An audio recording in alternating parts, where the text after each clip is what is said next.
sit down.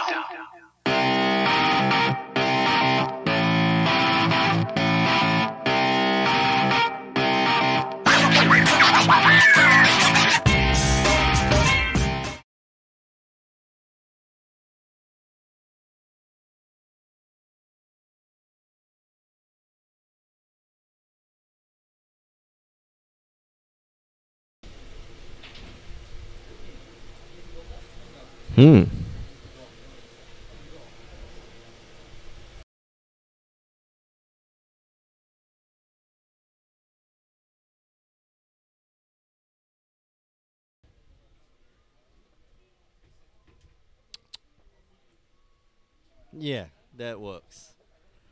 Hello, everyone, and welcome to the weekly modern tournament here at Ogre Games.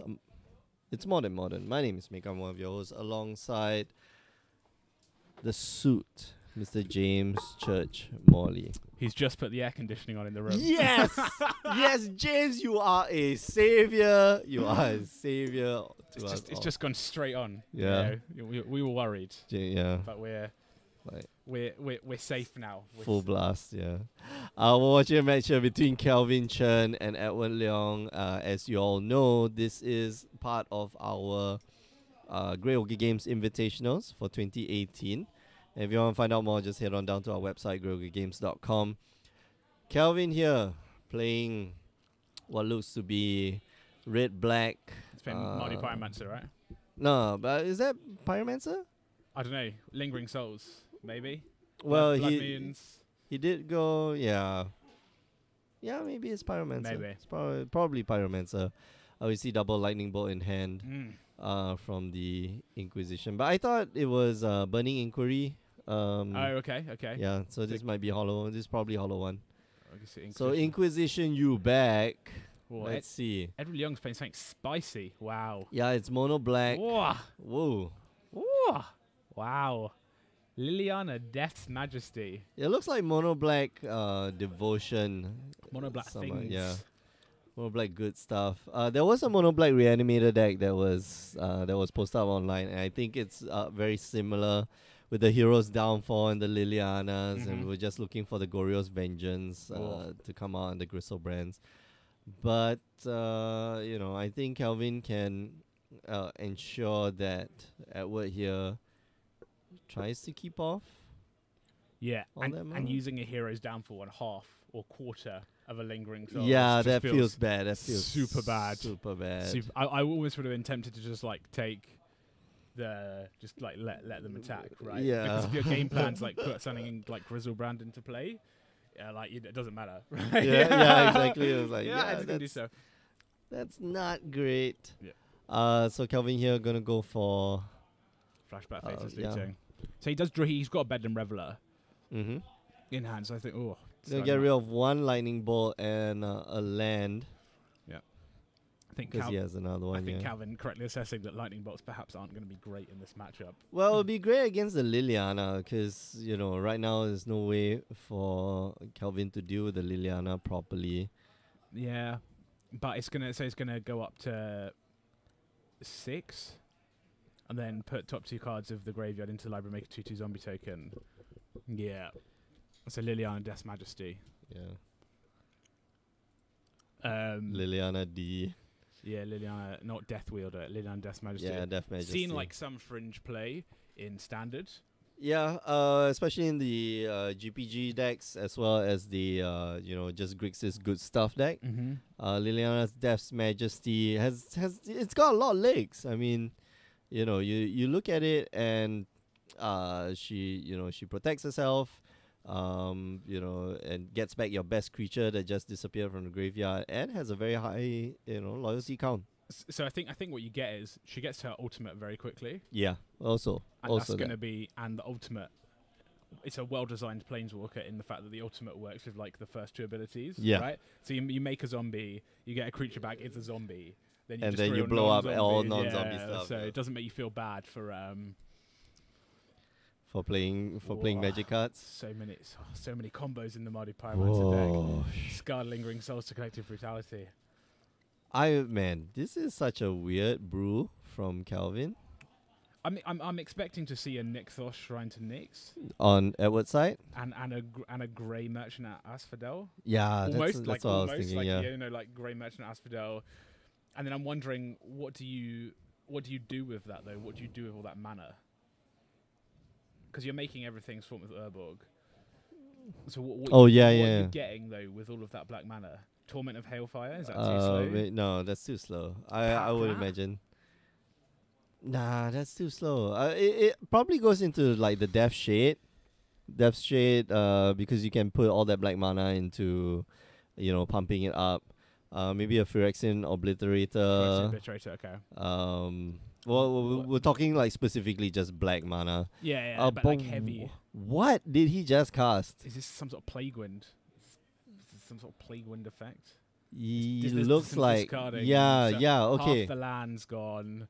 Half the permanents. Is that Plague Wind? I don't know.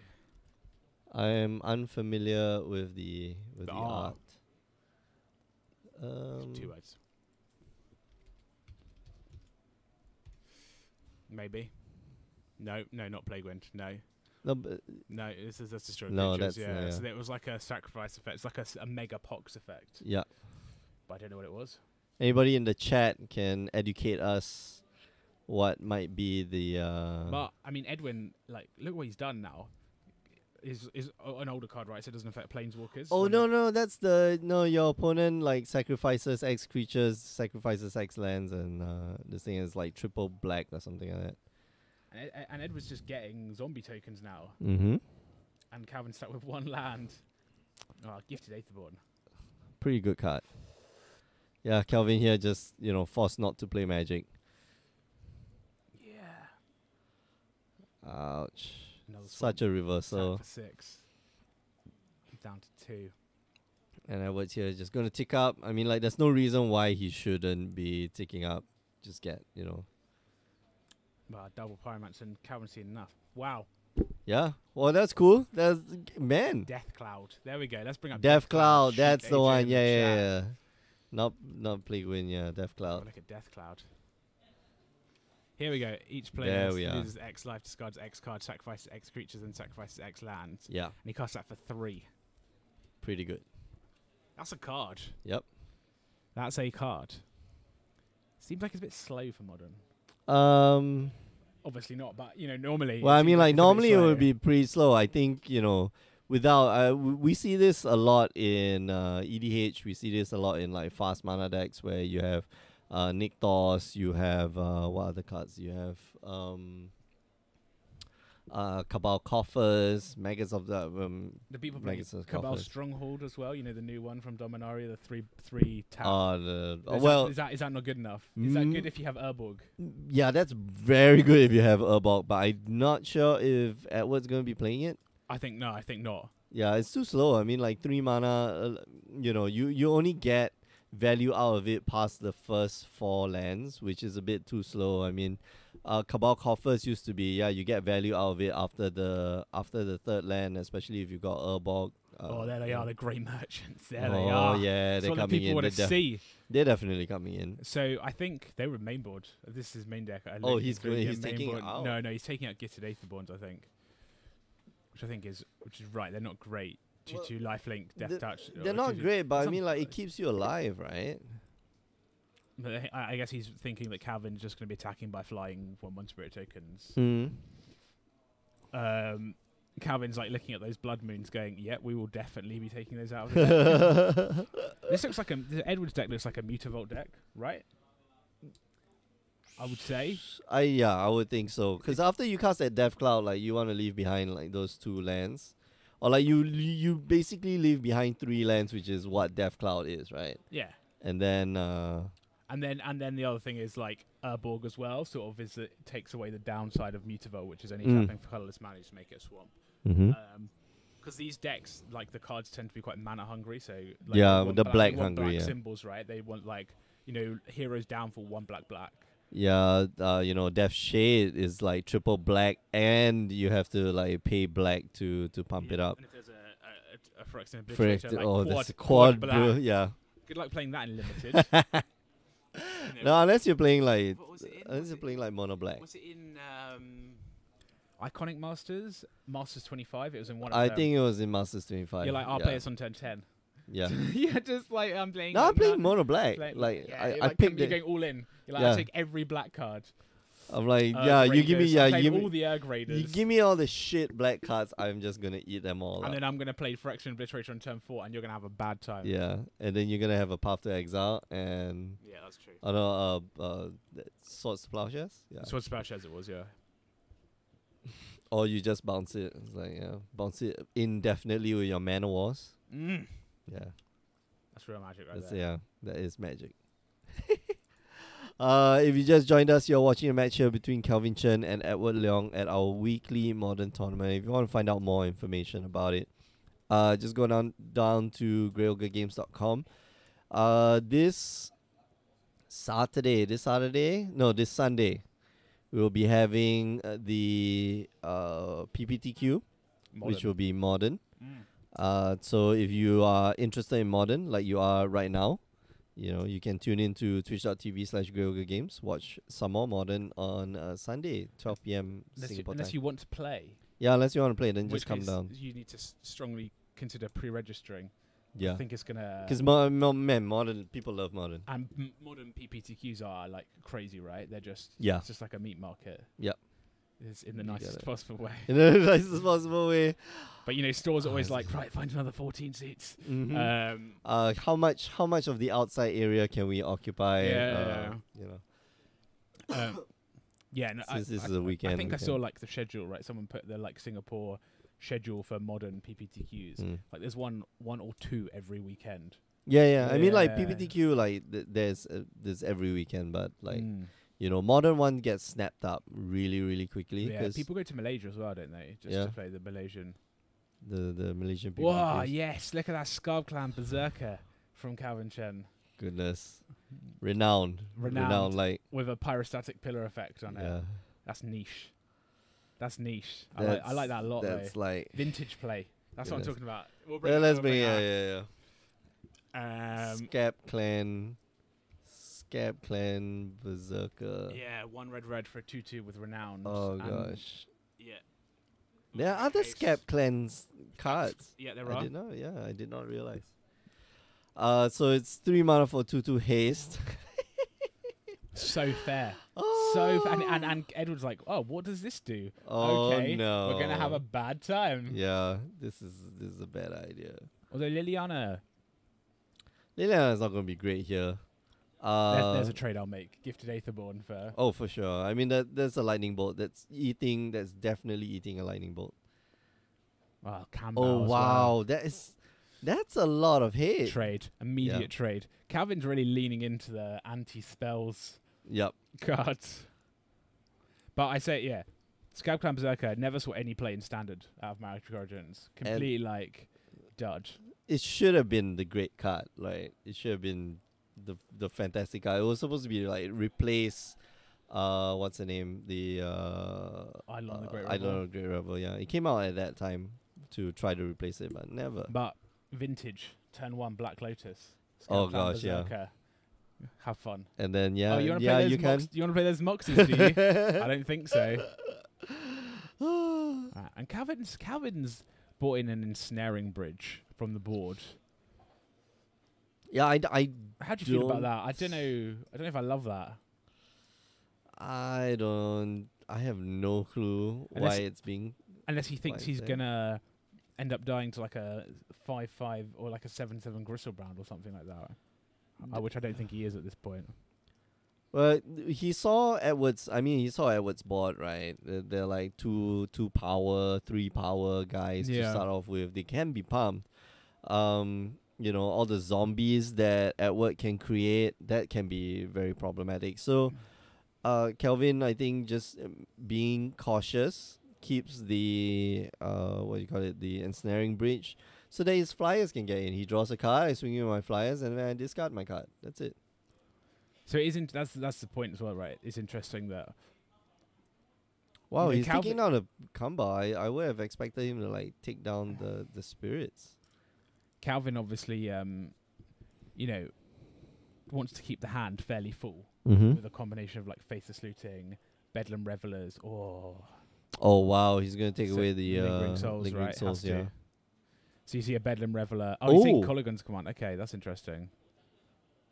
Okay. So what is he so worried about? Man, I would imagine like Lingering Souls is the bigger target. Well, Lingering Souls is what wins Calvin the game, right? Next turn he just goes double Lingering Souls flashback. I have 6 points of flyers on the board. What are you going to do about it? Yeah. You know, the black deck, I don't think they, he's not going to play, I don't know, maybe he's bought a Damnation from the sideboard, but they're not going to play something like a, it's like the, one black, -2/-2. Any of those sort of sweeper cards. Oh, okay, yeah, Yeah, so those like like any, Dreads of Sorrow and stuff yeah, like yeah. yeah. The one that was an Ixalan, I can't remember what it's called. I Secrets don't of the know, Golden yeah. City. No, that's wrong. That's a draw. That's a draw 2, draw 3 if they have but yeah. Oh right. And there's one. He has Amulet of Safekeeping in play. Right. Let's bring that up. Okay. So So this is oh no, that's Amulet. So this is Yep. this is a new card from Magic 19. Yep. Which has creature tokens get -1/-0 Yeah, and whenever you become the the target spell ability, yeah, just counter that ability unless your opponent pays 1. So this is the hate card for Storm. Storm. Like this is 100% the hate card for Storm, and it's quite hilarious. All right, Pyromancer goes down. So recently they've been coming up with like these random hate cards. Mm-hmm. So Damping Sphere hits like Storm and Tron. And Tron, This yeah. hits like token strategies And stuff. Storm. They really don't want yeah. you to play Storm in Modern. Yeah. That is It's the, like we the- won't ban the any only- more cards, but we won't what you do. You can't play it. The only like intersection is is Storm. Mm.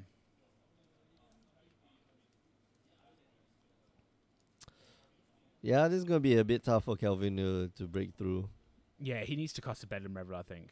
That's that's another way. Yeah, Refill hand, Bedlam yeah. Reveler. It's on the field. 'Cause it does Edward's not looking to. His game plan is not going to be go via man. or go via Ensnaring Bridge. Yeah, he's gonna ultimate soon. Wow, it just passes the turn. Okay. Probably keeping up some removal for the Bedlam Reveler.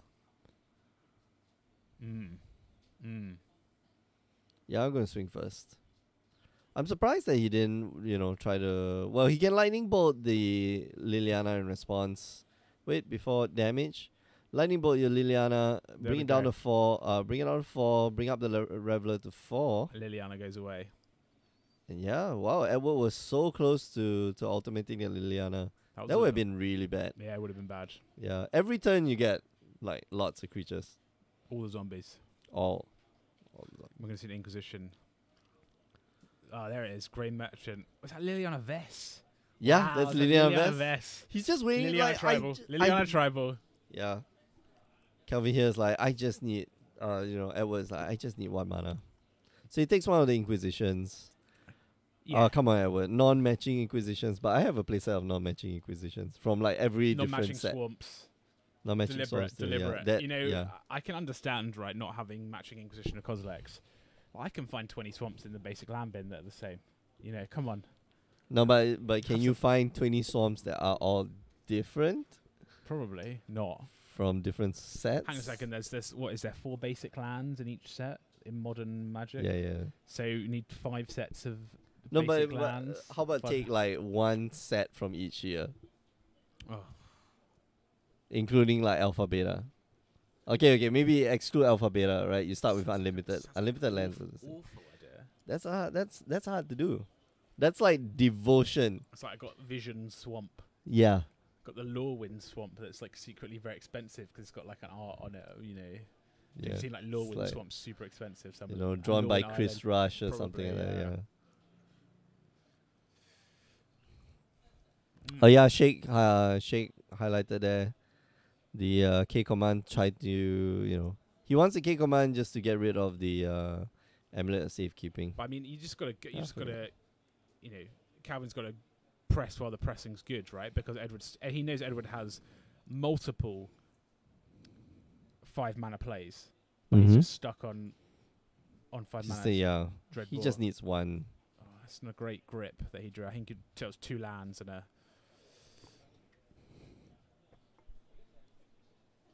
All right, bucket working as it's intended to. I think he drew a second ensnaring bridge as well. That's not going to be useful for Kelvin. No, I don't think so. So we're gonna see. All right, give the Aether Bond That's a speed here. bump. That's a speed bump. Nah, that's enough removal. I'm pretty sure. Oh, but he did give up, one piece of removal earlier. I think you just swing here, right? Yeah, you swing here. Oh well, he has to just. Yep. Yeah, as long And as he then casts block. anything out of his hand, like he's, Edwards did. So he goes down to 2. Yeah. Yep. That's fine. Play. So we're gonna see some more Faith Suitings. Draw 2. Is he gonna find lightning all bolt? the Nope. lands. Nope. Draw all the lands. Yeah, discard the lands. Just get rid of the lands now, I think. Yeah. But Edward needs to find a 5th land now. There Yeah, it is. there it And then is. Grey Merchant to gain 2. That's not enough. So it's going to survive. He's going to survive the turn unless Edward draws a spell off the top. Oh, okay, there we go. Okay, sure, why not? So Chandra -3.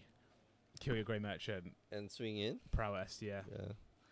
Now he's just gonna do, the sneaky sneak. Yeah, Chandra you.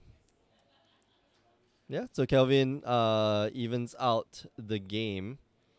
This, despite being like an interesting, like it's just back and forth, right? Like who's got a better draw? I feel this is a 50-50 matchup, although Edward seems to have like pretty good sideboard cards against Kelvin.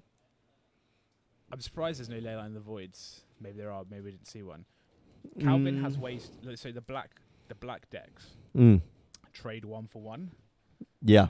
And then Edward needs a way to recoup that advantage, right? You either trade 1 for 1, play a creature, kill you before you can do anything with your excess card advantage, or have a way to draw cards like a Phyrexian Arena type ability, Underworld yeah. Connections.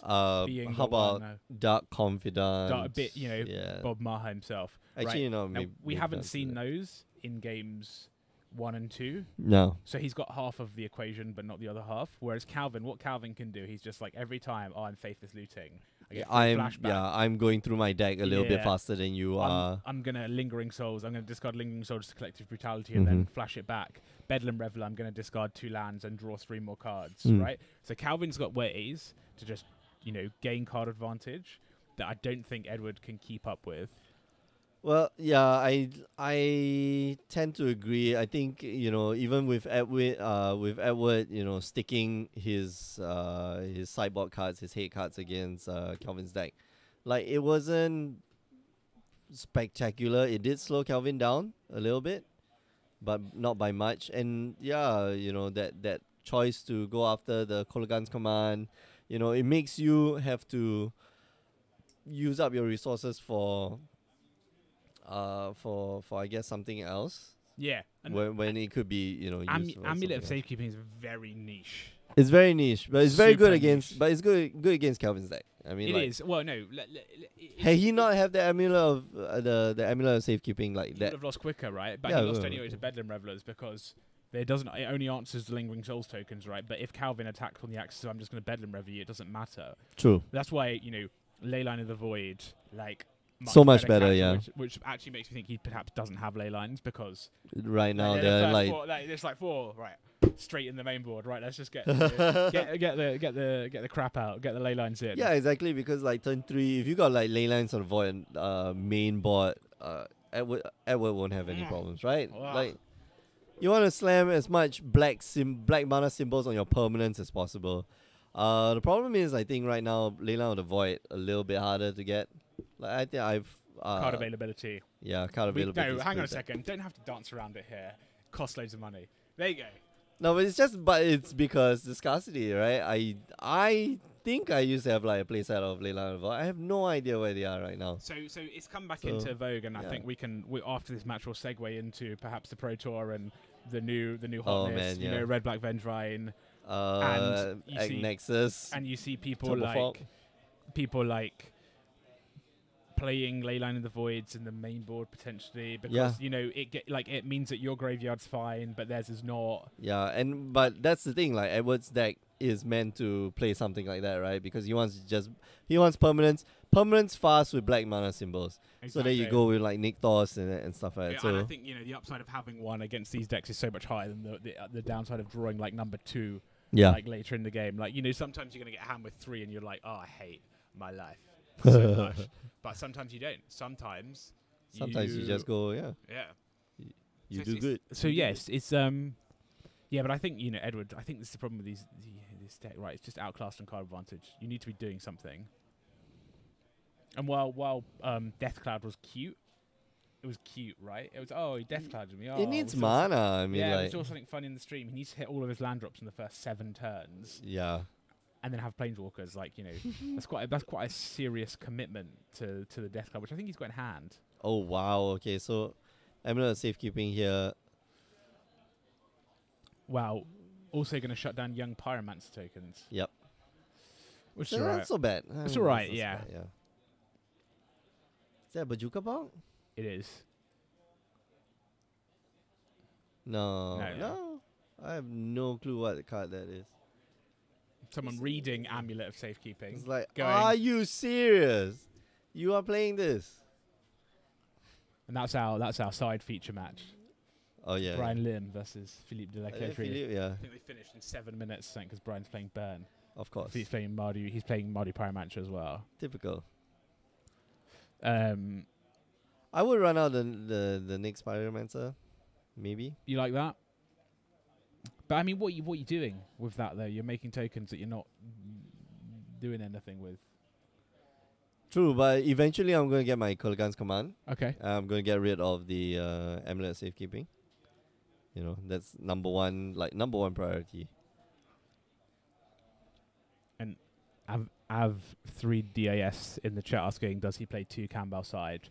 We don't know. We don't have deck lists. Yeah. So Mardu Pyromancer, it's like 1 or 2 normally, depends on how frisky they're feeling. Mm-hmm. Again, what percentage of the meta is, what they think is going to be non-creature spells. Oh man, Edward thinking, yeah, let's fire it off. I'm going to get rid of your I like that. shenanigans. I think I like that. Yep. Yeah, because like Kelvin, like if you get rid of the you get rid of the lingering souls right now. Yeah. Like you don't have to worry so much that Kelvin's gonna draw a Kolaghan's Command, yeah. As opposed to like waiting for the Kolaghan's Command to come out, and then by then Kelvin will have gotten like a whole bunch of lingering souls tokens. I mean, Edward is under like a little bit of pressure, right? 2 Mardu Pyromancers, 4 damage a turn. He's got to do stuff. Yeah, and that's gonna take care of. That's gonna take care of Liliana right now. Okay, wow, untap Godless Shrine. We're doing stuff here. Yep. There we go. And I'm just going to duress you and gain some life off of you. Reading it again. Oh no! You can't cast it. It does counter a spell if it targets you, unless you pay 1. Yeah. He's reading Collective Brutality. Uh-huh. I think it says choose Yeah, one, you gotta target, opponent. Target opponent. Oh, Next Kelvin turn. just. Could have saved himself 2 points of life there by not putting the Godless Shrine into play untapped. Yep. It's okay. He's gonna gain it back, right? That's the whole reason for. And it looks, you see, Edward needs mana again, right? He's using the Lingering Souls, discarding Liliana. Wow, Yeah, why so keeping the -2/-2 gonna make you discard a card. Yeah.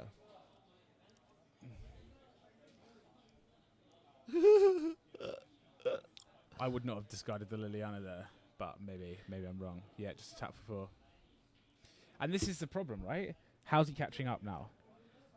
Yeah, that's is the he thing. Like catching up? you How need is he catching up? you need something like a Phyrexian Inquisition, Arena or Yeah. How is he? He's trading 1-for-1 removal. Mhm. Calvin has 2 creatures on the board. They're just attacking him. It's just not. Oh, and, okay, Oh, right. no, Well, okay. this is So this is bad. Like, yeah, do that and make you discard a card, which is Death Cloud. Which so is he not kept gonna do Death Cloud much. in his hand over Liliana Death's Majesty. Yeah, I would have kept the Liliana. It's so good. I think Death Cloud starts being good at 6 mana, whereas Liliana is a 5 mana play that makes a 2/2 blocker that can block. They can block. Yeah, can block consistently every turn. Well, it can take out a Pyromancer. It can indefinitely block the tokens. Yeah, and they're going to see a Thought Seize off the top on 2 life. I thought sees you. No. Yeah. So I agree with you. I think like card advantage wise, like Edward's deck is being beat. But I think Edward's deck is far from being optimized, right? This is just probably like version 1 or version 2 of the deck that have been, that people are testing out. Like this is why people come down here, on Wednesday nights. Yeah. To test out the Sure. decks, to try it. It's like FNM, FNM.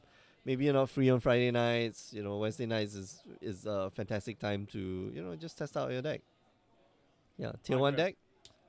Maybe, who knows? Who knows which way Modern blows? That's the thing. Yeah, exactly. Modern.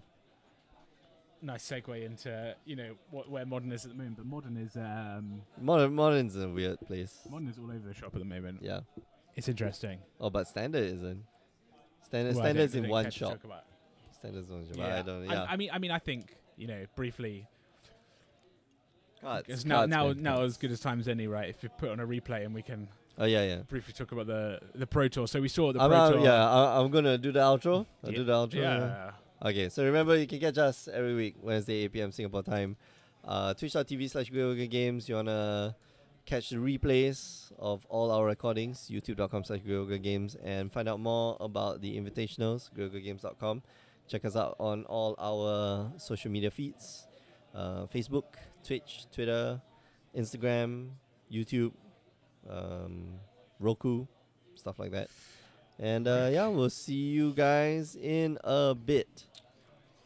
So we'll stop the recording, but we'll keep Yeah, going. we'll keep going. So Pro Tour, I don't know how much you caught. It was 2 weeks ago, but I did not watch the Pro Tour I at was all. I was busy working last week. Okay. Big deadline. Yeah. Yeah. Did you watch the Pro Tour? I watched some of it. Okay. Breakout deck in Modern, in my opinion. Red Black Vengevine. No, that's not Wow, breakout. that's It's loud. always been That's there. loud. Come Whoa. on, people. No, that's always been there. It has That's always a been bit too there. much. Not with Stitcher's Supplier, the new card from No, M19. okay, so that card made it better. It made it better. But no it's- one has yeah. ever. I have That was never like- had that was like Look a, like cracking. Looks fine. in Dude, my now- time now- watching Oh, now it looks Modern, fine, yeah. for the Stitcher past couple of Supplier, years. Stitcher Supplier Welcome. only But- changed. Modern tournament here at Monsters Global Games. is- My name is What, Mick. what I'm saying I'm one of your hosts is alongside the that a lot future of people pro. showed up to the of Pro our Tour with this deck. Mhm. Now, Pro at normally they IT, do not. not They at normally IT show up Gathering, with like of whatever, but Oh, they yeah, turned yeah. up Oh, with that- their that Bridge from man. Belows. Calvin Okay, is they like turned up with Vengevines, Bridge Calvin's from so Belows, Stitcher patient, Suppliers. and he knows the rules. Greater Gargadon. He knows the so rule, you like, can don't sacrifice start your before creatures and Mick get says zombies go. and speed, Wow. right? But yeah, we'll watch Grave him match Crawlers, between that's the Calvin deck, Chen you know, and sacrifice Kenneth Grave Boy. Crawler, make a And zombie, Calvin bring was it trying back, to. sacrifice it I again. okay, So that was Kelvin, the I quote think, unquote. was, the trying list his has been best to get floating our around attention. Magic Online Yeah. for a while. When I looked at Yeah. the screen, how come It's they're not been there starting for like forever. No, it's since either like like oh, Calvin oh, or oh. on the table. Yeah, No, yeah. no, I'm no, going to no. say that a Red Hey Black man, Vengevine don't deck forget about us, man. potentially existed. It I mean, potentially how you existed doing? because I'm most doing things alright. existed What when do you but- mean but- Wait, what? potentially The existed timer. when, dude? Oh, It yeah, had yeah. no success. Before It had even no before success. Domination. No, it was really good. Where are we now?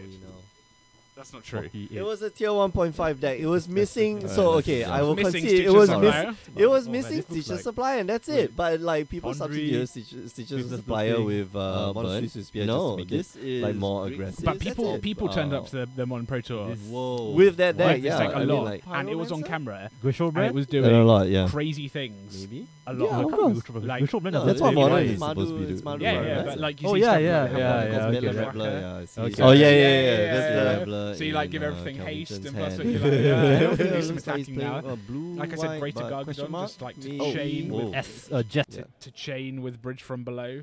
So you're Yep. just like so it's interesting, and I think that's and I think that's going to be the new hotness in Modern now. Like people are going to want to play that. Yeah, but modern that's the thing. Like that's the thing you have to figure, right? Meta game is the meta game, right? People are gonna shift away from the meta game. People are looking for, Edges. yeah, exactly. You're gonna show up at a tournament. You're gonna expect most people will be playing this deck, and then you run main board. What's that? The Ley lines. ley lines. So you run main board.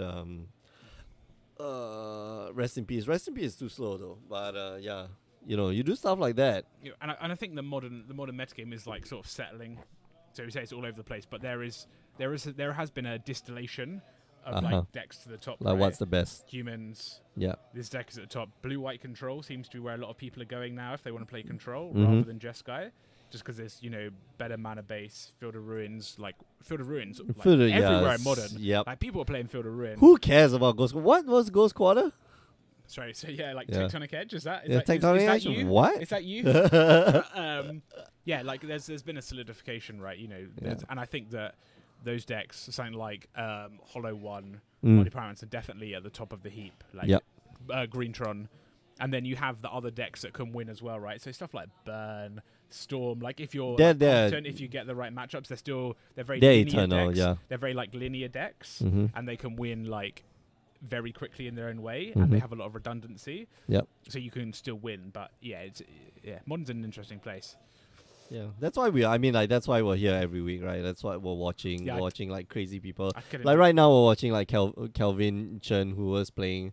Well, he wasn't playing Madu Pyromancer. Yeah, still Madu Pyromancer. And then Kenneth is like playing like Blue White Spirits. right? So that's the other thing. With like, a Mutavault! you get all these Spirits decks as well now. Yeah. After M19, so Yep. you get like there's the Esper Spirits that I know you're playing at the Oh, moment. yeah. There's the There's the Band Spirits. Spirits with yeah. Noble Hierarchs. Yep. There's like a blue-white Spirits as well, just Straight up Blue White. blue-white deck. Blue White with mana leaks and shit. So you Yeah. also get Field of Ruins. Yeah.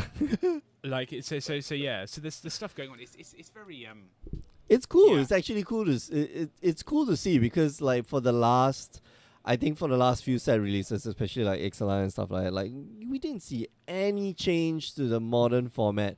Like it will go round and round, and like no new cards will be introduced, and then suddenly you have Supreme Phantom, you have Stitcher's Supplier.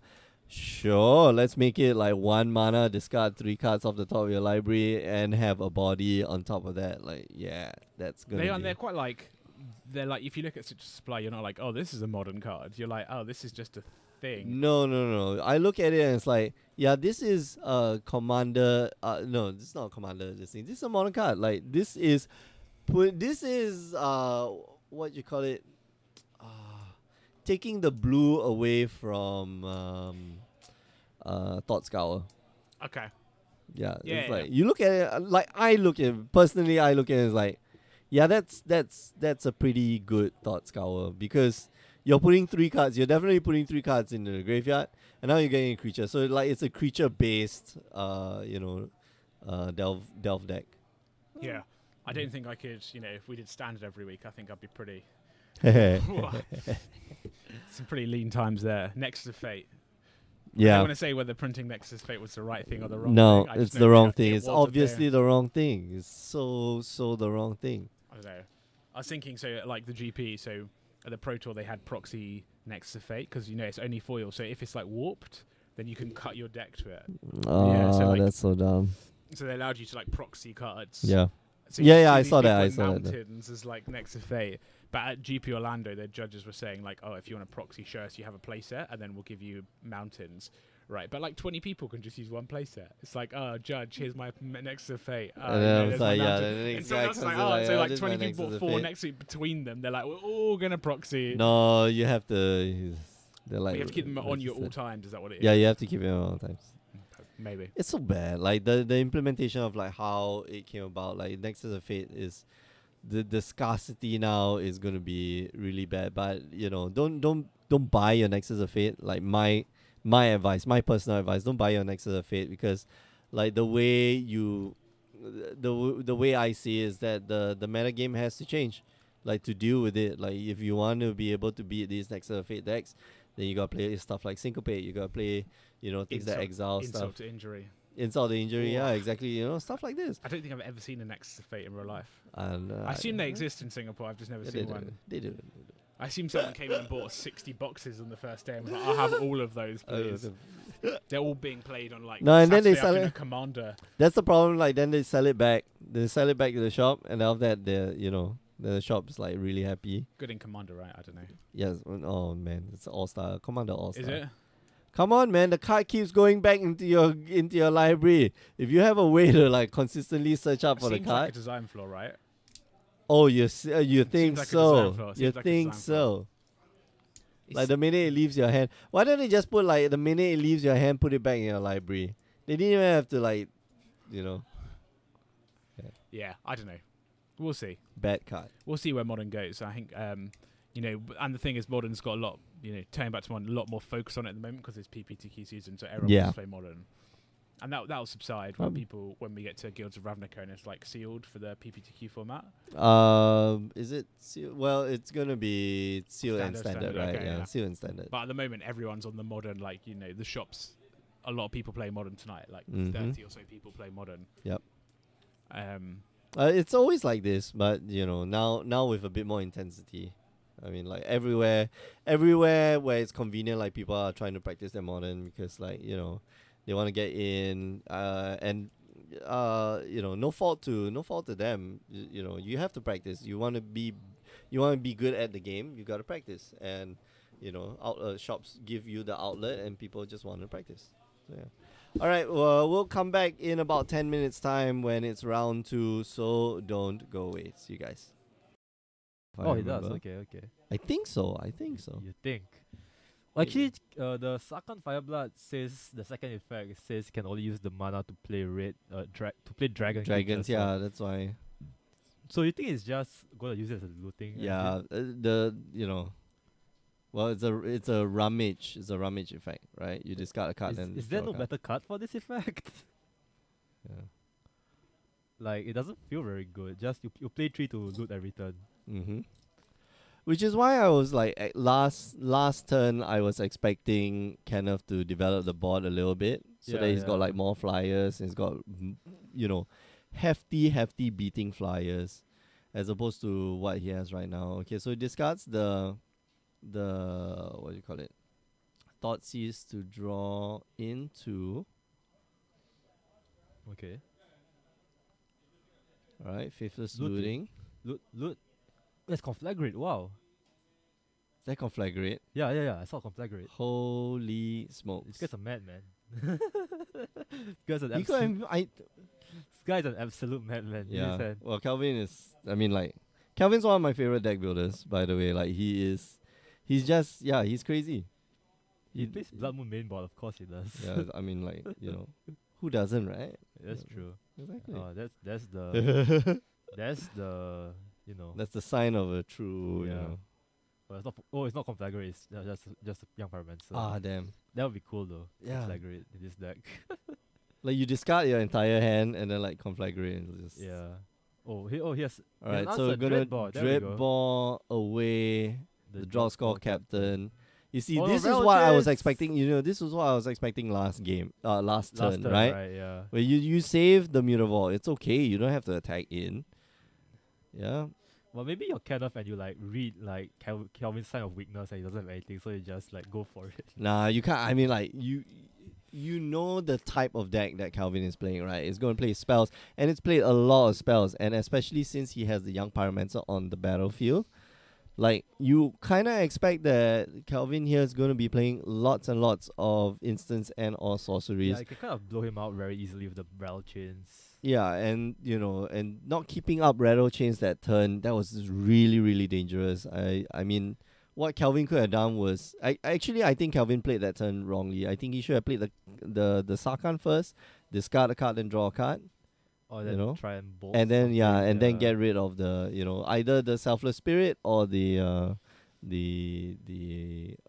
draw score captain. Yeah. But anyway, Kenneth goes up 1-0. If you just joined us, you are watching the weekly Modern Tournament here at Grey Ogre Games. It's part of our invitationals.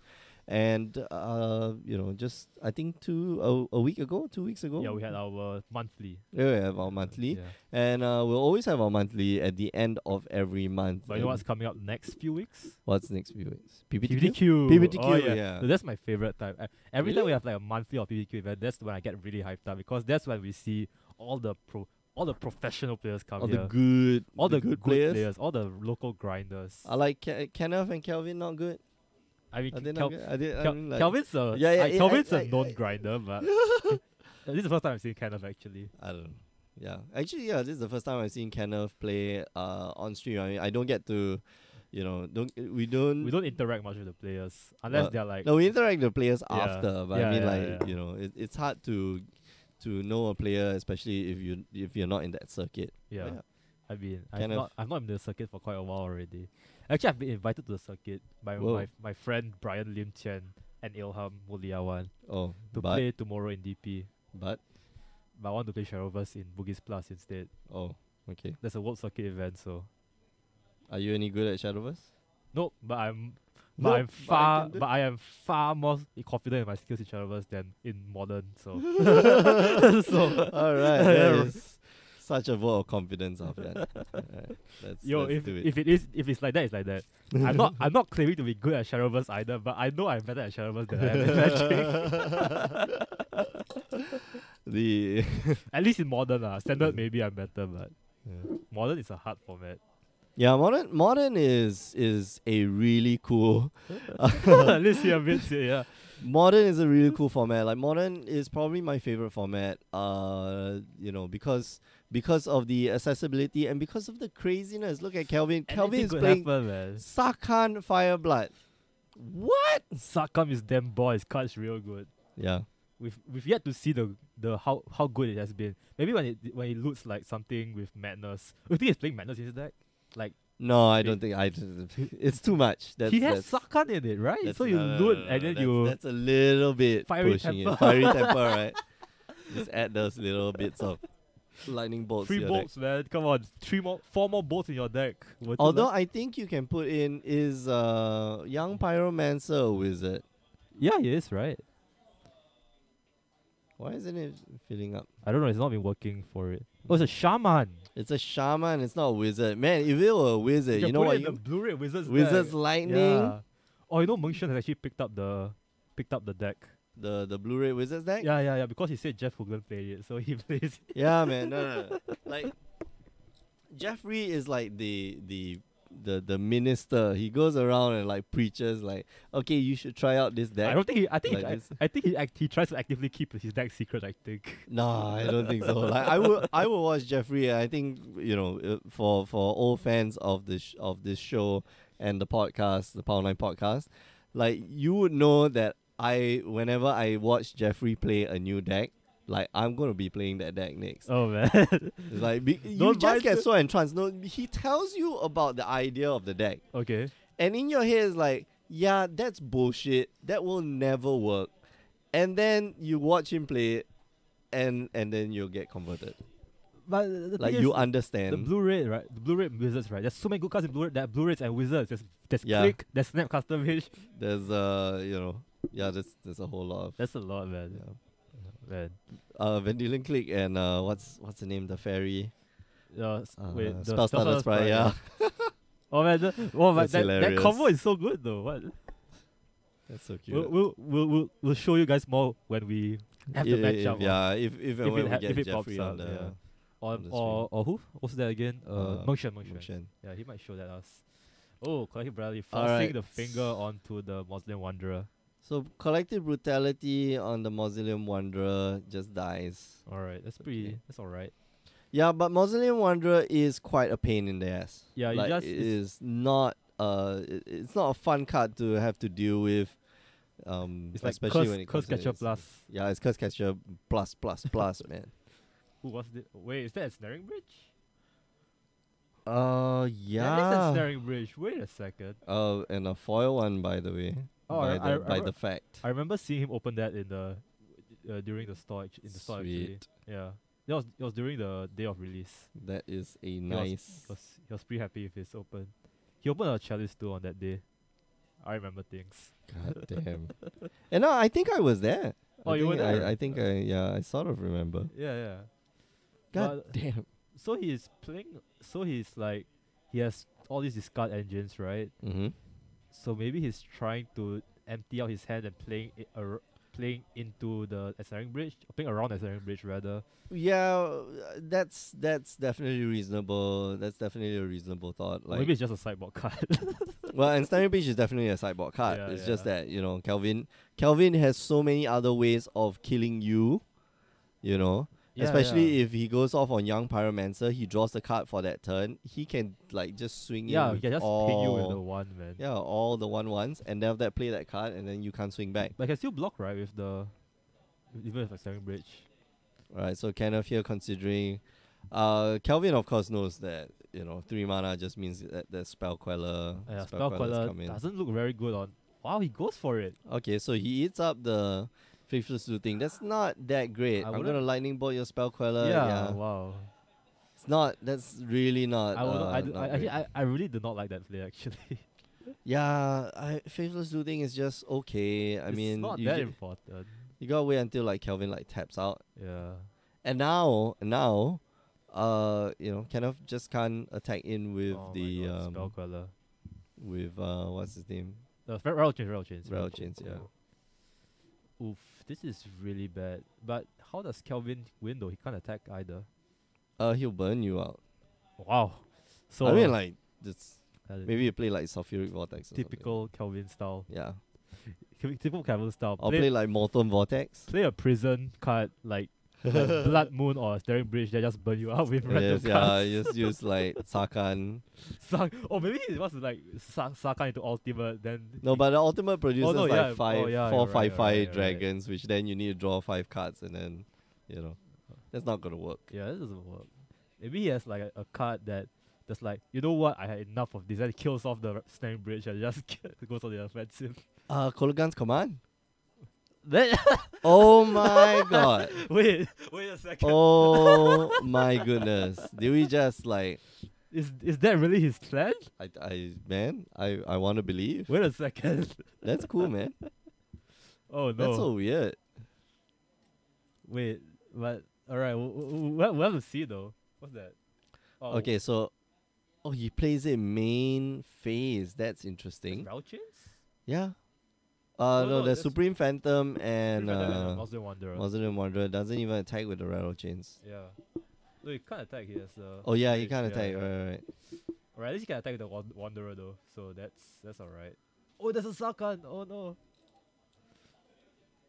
He's gonna tick up. Doesn't discard. Well, you don't have to discard. You can just tick up. He likes that card in his hand. Kenneth can attack with only the Supreme Phantom.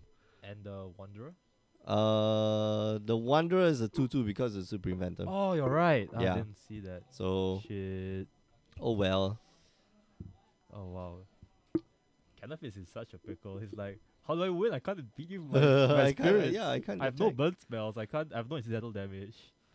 Or maybe Kelvin has direct in his deck. Oh my goodness, Alfia, not even close, man. You never know. It could be like you could just said like maybe he's got a cough or Cough. cough of the hammer Oh yeah, or cough. Maybe the it's cough. Yeah. or Chandra or Wait, what? Yeah. Oh, so so Kenneth knows that he can't beat that. yeah, the- and he knows that Kelvin has like Ensnaring incidental Bridge. stuff. Yeah. I don't know. I would have played around just to see what Kelvin's stuff was. Yeah, I would have tried to wait until Kelvin has the Has the win con. the win condition. Then Yeah, at he'll least play you around the understand. win Yeah.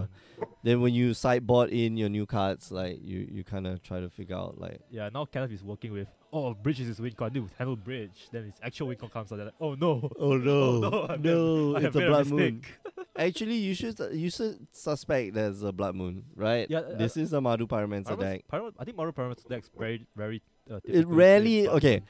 I think it rarely plays a blood moon, but it Actually, brings it does. in. It does very often. It does. Yeah, I've seen a lot of Often? lists there with Blood Moon. Oh, okay.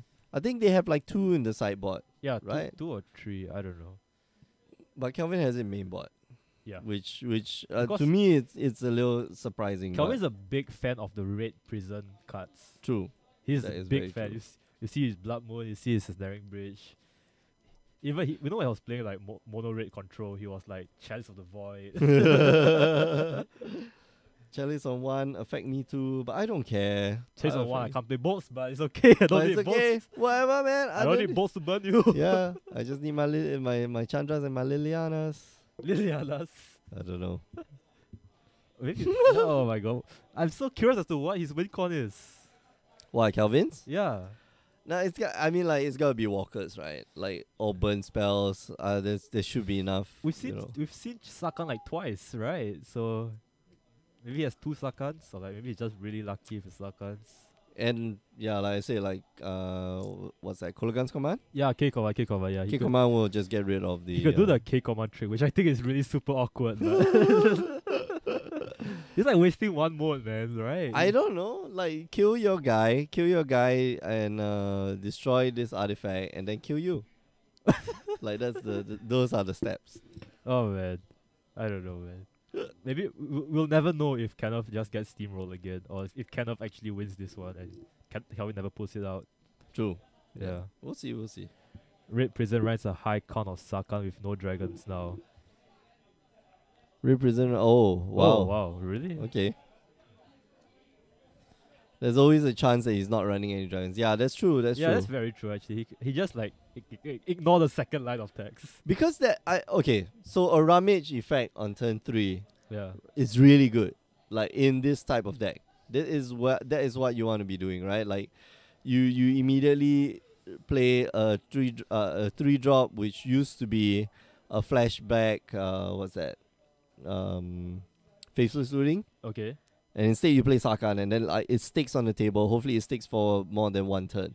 Okay. Yeah. And just because of that, like you get extra value out of your discard and draws. You get more draws, basically.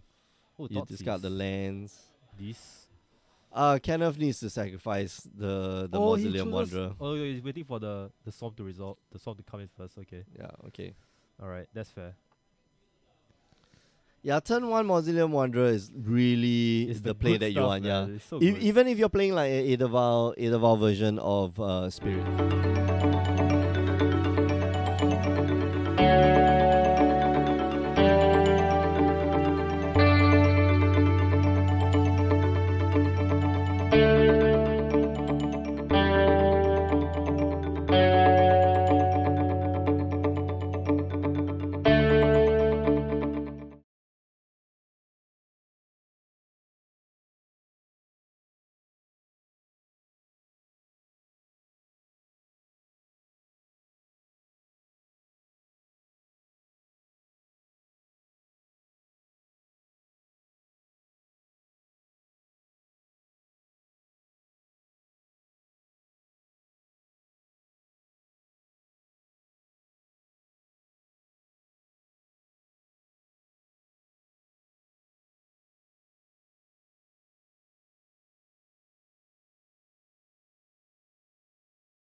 Hello everyone and welcome back to the second round of our weekly modern tournament here at Ogre Games. My name is Mick, I'm one of your hosts alongside the suit, Mr. James Church Morley.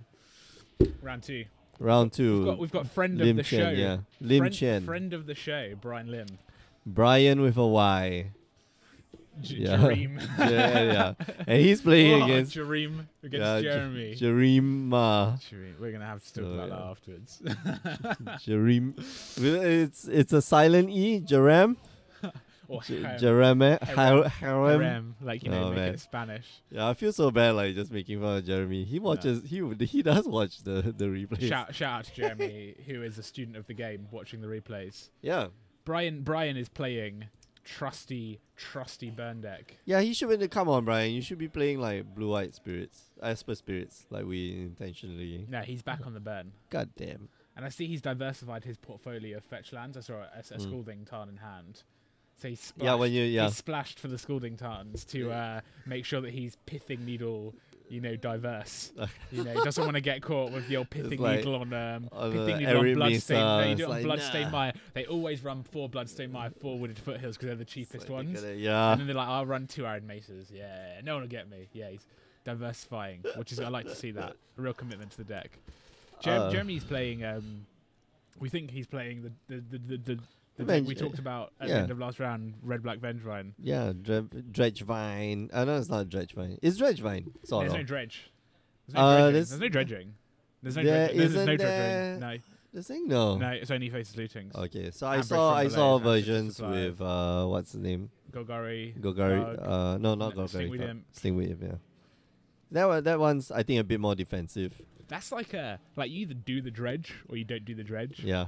don't be halfway. Yeah, don't be like, oh, stink we didn't pray. no. You do the dredge, you don't do dredge. Boom. Okay. All right. So Jeremy, no fast start here. So Jeremy, so a lot of the decks Yeah. don't play green. They play they're just red black, Yep. straight red black. But he's overgrown tomb, which suggests to me he's on potentially abrupt decays. Maybe a slower version He should of grudge out of the sideboard just to get rid of like ley lines and rest in pieces. Oh, that's a pretty good Do you like idea. that? Yeah, so that's what they've a been moving really good towards. idea. Brian has a slower start. Like out of the burn deck, I don't know. Grim Lava Monster is like the one. Like you don't. That's the one you don't want. Like, you I don't want- want a Grim Lava Monster. I want that like turn 4 when I've got like 4 spells in the graveyard. I'm just like, well, let's just sweep this game up right now. Yeah. Like like Goblin Guide, obviously number 1. And then I guess like Monster is acceptable, but other than that, you want to be like lava spiking / Yep. Just before it can grow any bigger. yeah. And Jeremy drew a Vengefine for turn. Yeah, but does he have a way to discard it? Apparently not. So I'm not going to see a Viscerous here for Jeremy. Which is, so this is another one of the things we talked about, right? Ability to sacrifice Yes. creatures with no mana cost at instant speed. Mm. Viscerous here, sacrifice creature, scry 1. So that's when you get the bridge from below's in the graveyard. That's when you want to That's when like you wanna just be, keep going. yeah. Yeah, you cast your Hangabite Walkers, Balking Ballistas for like 0. Yep, get them in there. Yeah. And Yeah, but no, I mean like Jeremy just not explosive start here. In fact, like really, this is not how the deck should work. no, and this is a very slow start for Brian as well. Mm-hmm. Right, this is a super, like, I'm gonna take it easy. we're going to see an Insolent Neonate here. Alright, which so is gonna Insolent Neonate. Oh, Gonna we- drop a Vengevine inside. get draw. And out comes another Viscerous here. Yes. And here we get back the Vengevine. Well, we know what's gonna be happening to that Vengevine anyway, so That's a. And this is like the hard-hitting power of Vengefine, right? mm-hmm. Like, oh, surprise! There's a 4/3 haste attacker coming at you now. It makes racing like super difficult. You have to do the math probably. Yeah. And so I think that that lightning bolt goes straight to the face. Yeah, and I think Brian's got to be on the I'm trying to get you out of the game quickly now plan, Mm-hmm. because he can't sustain too many more. And so we see Brian drew a Sacred Foundry for turn, Searing Blaze in hand, So Searing Blaze on the Lightning Vengevine, right? Helix, Lightning Helix. So he's going to have to take 2 damage to do Searing Blaze. And then Lava Spike. Like Searing Blaze, Lava Spike. That's going to be 6, down to 4. Grim Lava Monster can't activate if he does that. Yeah. Right. And you can just wait. I mean, like next turn you can go Lava Spike. So now you can use the Grim Lava Mancer.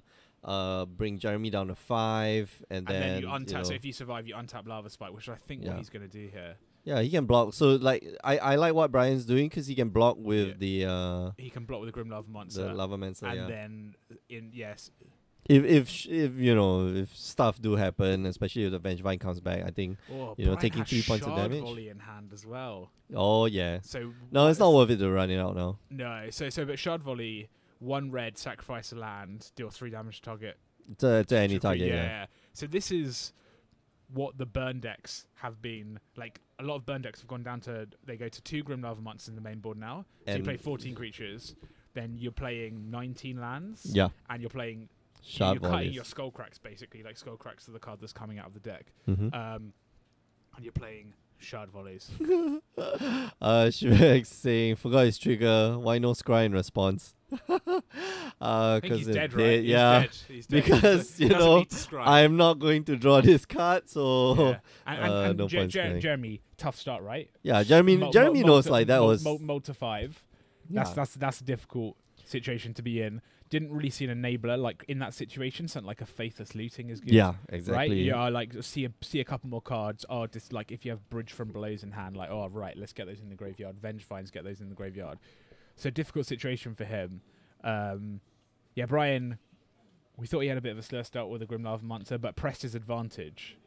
Yeah, I think he sequenced it pretty well. You know, that decision to take out what's that, the walking ballista very early on. Yeah. That was a very good decision. But you saw like Brian just use a whole bunch of spells. He didn't even do anything else. He just used spells, and I'm going to take you out. You know, he could have left. He actually could have left the walking ballista alone. Could have done. Yeah, he could have, because like he wasn't attacking, and I think the worry was that okay, I might draw a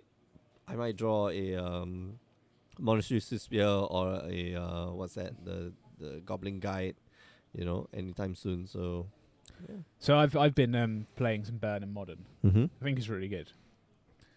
yeah, no kidding. I think it I think think if it- but you're it if you're an punishes aware you player, yeah, if it punishes you for like doing the wrong thing, right? yes, Because your margins of error are so much slimmer because individually your cards are like you they need all to be do 3 damage, right? Yeah. So you need to leverage them the best way to do Mm-hmm. 3, like to get your opponent dead, and you're gonna see less cards as well. Like You need to be a very good player to be playing Burn very effectively at a very high level, because like you mentioned, your margin for error is very low. You need to take every point of advantage that you can get. We talk about like losing points, like gaining, losing points to your opponent. You never gain points. If you guys realize, right, we'll never say like, oh, he's gaining some points. No, you always lose points, because it's either, it's never a point, or it never comes to a situation where you're playing like super well that you gain advantage. No, your opponent is playing worse than you. You're playing less worse than your opponent. less worse. Yeah. You're still playing badly. You're just still less playing badly. Yeah. Every play is a bad play, because like it's not winning you the game unless it's the game-winning play, right? So yeah. So it's, but yeah, and I think that if you looked at the Magic Online like modern tournament they had like at the weekend, in the top 32 there were a couple of Burn decks that have gone back to the more Naya Burn, so they're playing Wild Oh Nakotos wow, they're playing Wild and Nakoto. Atarka's Command. Okay. Yeah. So that's that. So that used to be a deck, right? People used to play Wild Nakoto, Yeah. Atarka's Command. I guess And that's then in it's- response to like the dredge fight, Yeah, right? because you need to go quicker. Like, and that's quick. And Atarka's And you need to Command be is like- like the thing, right? You Atarka's Command people, they just go, oh shit, I'm dead. Yeah. Now, for a long time, it was red, white, burn, and that was the consistency, because you're having 2 colors. Mm-hmm. All your spells do 3 damage, whereas the Naya Burn deck can get stuck with like. Yeah, I don't have my triple- green. Yeah, I don't have green. Or like I have all my green now. Yeah, It's like, I don't have white, something like that, and Yeah. then it's a bit more creature based. So you need like what that deck basically wants to cast like You creatures, actually- and then Atarka's Command you, and then your burning spells are like the bits on top. Yeah. But they sacrifice some of the burn spell density in order to play like the Atarka's Commands and the And Wild the- Nakotos. Yeah. So I don't know. We'll see where that. It's an interesting thing to follow, right? Which is, I mean, like if you tuned in, or if you were staying on at the end of the last segment, we were talking about like the meta game will come full circle, right? People will start to adapt. I think, despite us. Okay, and here's the very here's the bright side to it. I don't hear people complaining. Right, it's not like Eldrazi Winter. Eldrazi Winter is like, oh man, Eldrazi Temple is so hard, it's so good, and the thing is like, yeah, I know, but you play a deck that beats it. Just do what Right. you want, right? Yeah, just you what do something else, and that beats the deck. Like, if your current deck, which was at that point in time like Delver, Delver of Secrets and stuff, yeah, you can't beat that deck, then play another deck and try better. We're seeing, like you said, like the Wild Nakados and stuff like that. Those are to deal with like zombie tokens, and those, my creature density is like higher because my opponent maybe can gain life and stuff like that. So, I don't know. It's hard. I hope it does come full circle. I want to know when I can play Eldrazi Tron again. When can I play Eldrazi Tron? No, you never never again. again. Like, I can No, never you play. can play it anytime. It's just that you Won't you do lose. well. Yeah, you. So you just keep losing. see the start we're talking about. So Brian, Yeah. I think Brian's correctly assessed that in this matchup he's probably the control player on the draw, And yeah, he has brought in which is a what lot he's more. done, right? I assume so. Anger of the Gods is a card. Like rest in pieces. Did he bring in Anger of the Gods? I don't know, but it's a card that Burn decks have sort of started moving to a one of in the sideboard. Wow, So okay. Searing Blades Searing of Blades, Revenge, right? yeah, And then you- presumably follow up next turn with a rest in peace. But this is the turn you can have, right? Like he went turn 1 Faithless Looting, Vengefine land into the graveyard, turn 2, Gravecrawler, instant neonate, get my Vengefine back. All of a sudden, I'm attacking you. Like that's a good. That's what you want. Yeah. I mean, Oh wow. Okay, so rest in peace here. Just I'm Huge. gonna get rid of your graveyard. Thank you very much. Yeah, they're gone. And but that. But that, Jeremy has the ability to cast it. Like he's playing green. Yeah, we saw an Overgrown Tomb. I think this deck will struggle There's to get to stomping, 2 green source and a Stomping Ground. Yeah, so he can Ah, cast no, it. he He can can't cast hard cast it, yeah. Vengefine. Less good when you hard cast it. Mm-hmm. Agreed. And you see Brian Path to Exile, Skullcrack. Just he needs to when start of the Grim Lava Monster, which isn't great because he has no cards in the graveyard to exile. Yeah, that was weird. So I would have Why taken. you- I would why have would you taken. take out I the think Grim if you Lava bring Monster, in, yeah. I think if you bring in Rest in Pieces, you need to take out the Grim Lava Monsters. Yeah. I think that's right. No, I Um, definitely that's I definitely think right. that's right. Yeah. I'm not going to say definitely. Like I'm going to caveat it. But No, now, but why are you exiling? Like That's there's true. But nothing- now Brian's looking to just. I mean, I'm just blocking, right? Yeah, insta Yeah. block the Gravecrawler. So he's just used it as a blocker, and then interesting, he didn't. Yeah. And so Lightning bolt you? now he we're goes on gonna the turn attack, the right? corner, Yeah. right? Now turn the corner, because that's an 8-turn clock. Wow, that's a lot of hit, by the way. Yeah. So I think he would have sided in. I would have taken out Skullcracks. I think. So he Taking out Skullcrack. Skullcracks. Yeah, Skullcrack is the least good burn spell. Well, it depends on what you have in your sideboard, right? Like Oh, there's a Vengevine. Oh, and the Path to yeah, the Exile. Path of Okay, Exile there you gets go. rid of it. Yeah. But Brian's so many cards in hand, right? He can just trade 1 for 1 Mm-hmm. and then hope to draw into the burn spells. Like a third land for Brian here would be massive. Okay. All right, Swift- Monastery Spear is good. Swifty S. I think that just Yeah. comes down. I think I That comes down and swings in like 100%. yeah. If he needs the lands, like He's used as a blocker. I don't hate that. no, but there's menace. Like the other guy has menace, No, it does. It's no menace. so I don't understand why he's. Oh, why does he it have didn't menace? attack. Yeah, it does. So I don't know why Brian like left back the Monastery Spear. You can attack. Third land's big here, yeah, so that's gone away. 3 damage. Yeah, that's to- gonna do 3 damage damage to to face. you. Yeah. Yeah, just worry about. I think. attack you for no, not attack you for No, 2. you should attack. There's no reason why you leave it back. So he's got 6 points of burn in hand. He's So he got attacks for 2, then he casts 1 next turn, attacks for 2, casts Skullcrack next turn, and wins the game. That's assuming. I mean, like Jeremy doesn't have any removal. We saw like so he's got abrupt I decay. think Jeremy's got and- abrupt decay, right? But do you want to abrupt decay the rest in peace instead? No. No. You're now operating like you've got more than enough lands to like just hard cast Yep. good stuff like your walking ballistas, like your what you call it? Gravecrawler. That's just Well, Gravecrawler is not underwhelming. that great, but I mean, Underwhelming. yeah. That's a quick clock though. mm-hmm. Wow, another Swift Spear. Yeah, Swift Spear is great, That's got to come in. Yeah. and just to block. Yeah, okay. So now I favor blocking, but like last turn, just attack. The first turn earlier too. Here, he can Skullcrack, grow the Swift Swift Spear, Spear. save Yeah. it. Yeah. Bloodgust. All right, Bloodgust With too. haste. Hasty Bloodgust. Or you could just yeah. So So path I think to there's exile. going to be a path to exile here. Yeah, draw out the path. Whoa. There we go. Love All it. right. So maintaining the life total. Oh man. Jeremy Alright, doesn't so even search. He knows he's got. He knows I got he's nothing got left. them. I got nothing left. So we can see. Oh, Wow, here I play- don't. Oh, I think I you don't like this.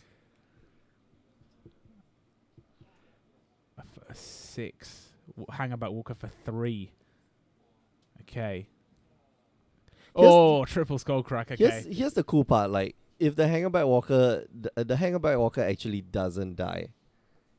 So if Brian here swings in, right, and Skullcrack for 2, Yes, he goes down to 7. Skullcrack again.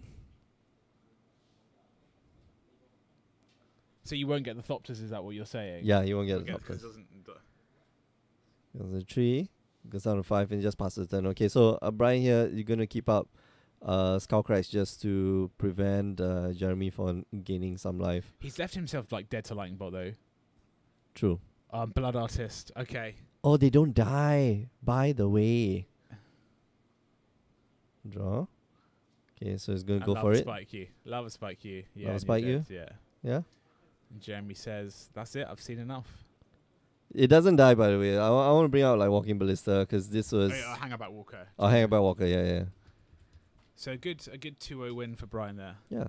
Easy game. Won't be too much mocking after the round. Goddamn. Yeah, we'll bring up Hangerback Walker quickly. Yeah. Just a quick one. It says here when when Hangerback Walker dies, create a 1/1 colorless top the artifact token for each +1/+1 counter. So it doesn't really die because like what's that card called? Rest in peace. Rest in okay, peace, I yeah. want to talk about this. Right, here we go. So Sideboard, much. 2 Rest in Pieces, 2 Path to Exiles, 2 Deflecting Palms. 3 Path to yeah. That 3 3 Path Path to Exiles. Okay, this is too much. I think. And a Skullcrack. No, I think it's reasonable. I think it's reasonable. Turn 1, you want to go like Path What to are you Exile. taking out? You got to take out like all the Boros charms came out. So you're keeping in Skullcracks, but you're leaving the Boros charms in. Okay, I wouldn't. I would have kept the Boros charms. So the first card I think I take out of a burn deck is Skullcrack. I'll take out the lava, the young parliament, the Lavamancer. But if you're taking out burn spells, right? It depends. If they have no creatures, Searing Blaze, that's not good. But otherwise, Skullcrack, like one, like it's Skullcrack is basically going out. Lightning Strike, which is like Not not that good. So interesting. It's not even Lightning Strike. Going to talk to Brian after the round and ask why he took out Boros Charms rather than instead of. I wonder what he was Skullcracks, worried yeah. about. Maybe he knew that the Blood Artist was in there for the gaining life. True. That might be it.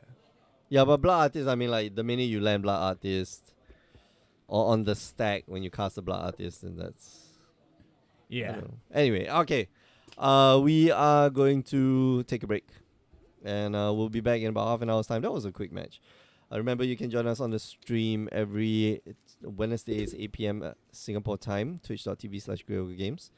Replays are on youtube.com/GreyOgreGames. And you can check out our website, GreyOgreGames.com, if you want to find out more about the Grey Ogre Games Invitationals and how to be part of it. It's not too late. It really isn't too late. It's only August.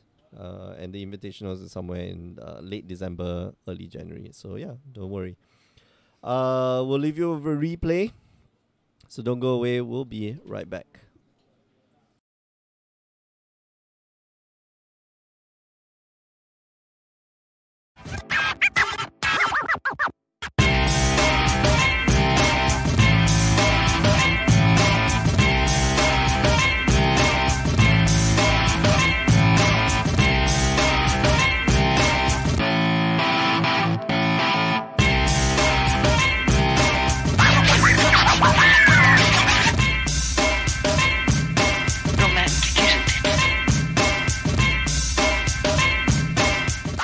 Hello everyone and welcome back to the round 2.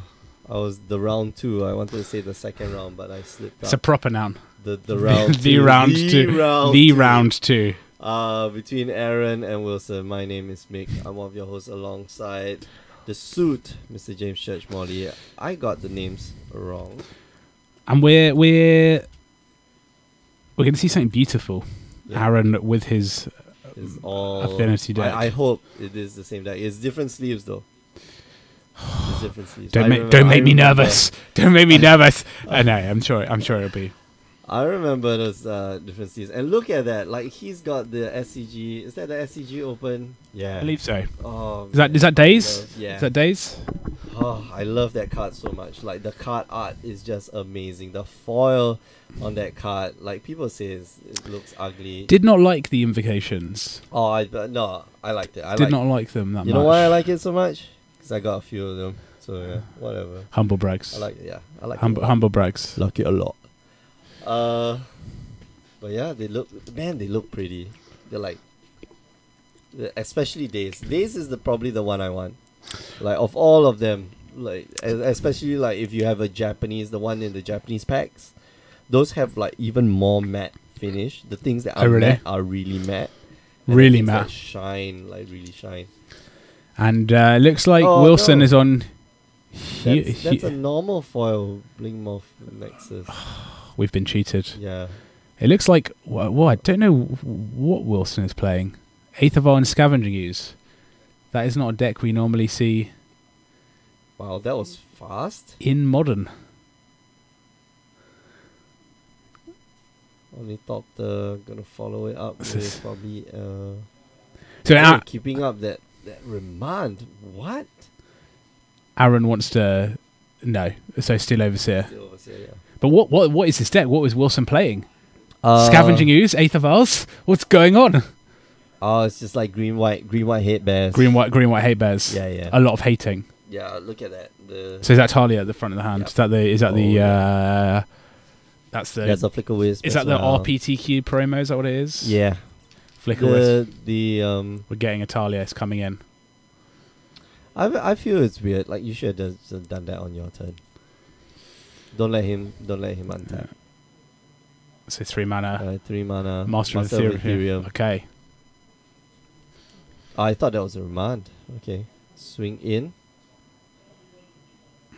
Put a token on it. Yeah. Do some damage. +1 counters. So swinging in for 2 points of damage. Oh, the life bar is not there. Why did it keep taking away the life bar? Come on, guys. So 2 points of damage. Well, off the table, you can't really see it. Oh yeah, James, they did. Awesome. Cool. They understood. They know the rules. Although I do wish we could like hire like some guy, just to put counters, press the buttons. We get one guy like just to press the buttons and like report back to us like, oh man, the life changed, man. That's how baller we are now. We got people, like, we got runners. Yeah, we get one runners. guy. We pay him like $2 an hour. A pack He'd be lucky. He'd be lucky. More than I'm getting paid.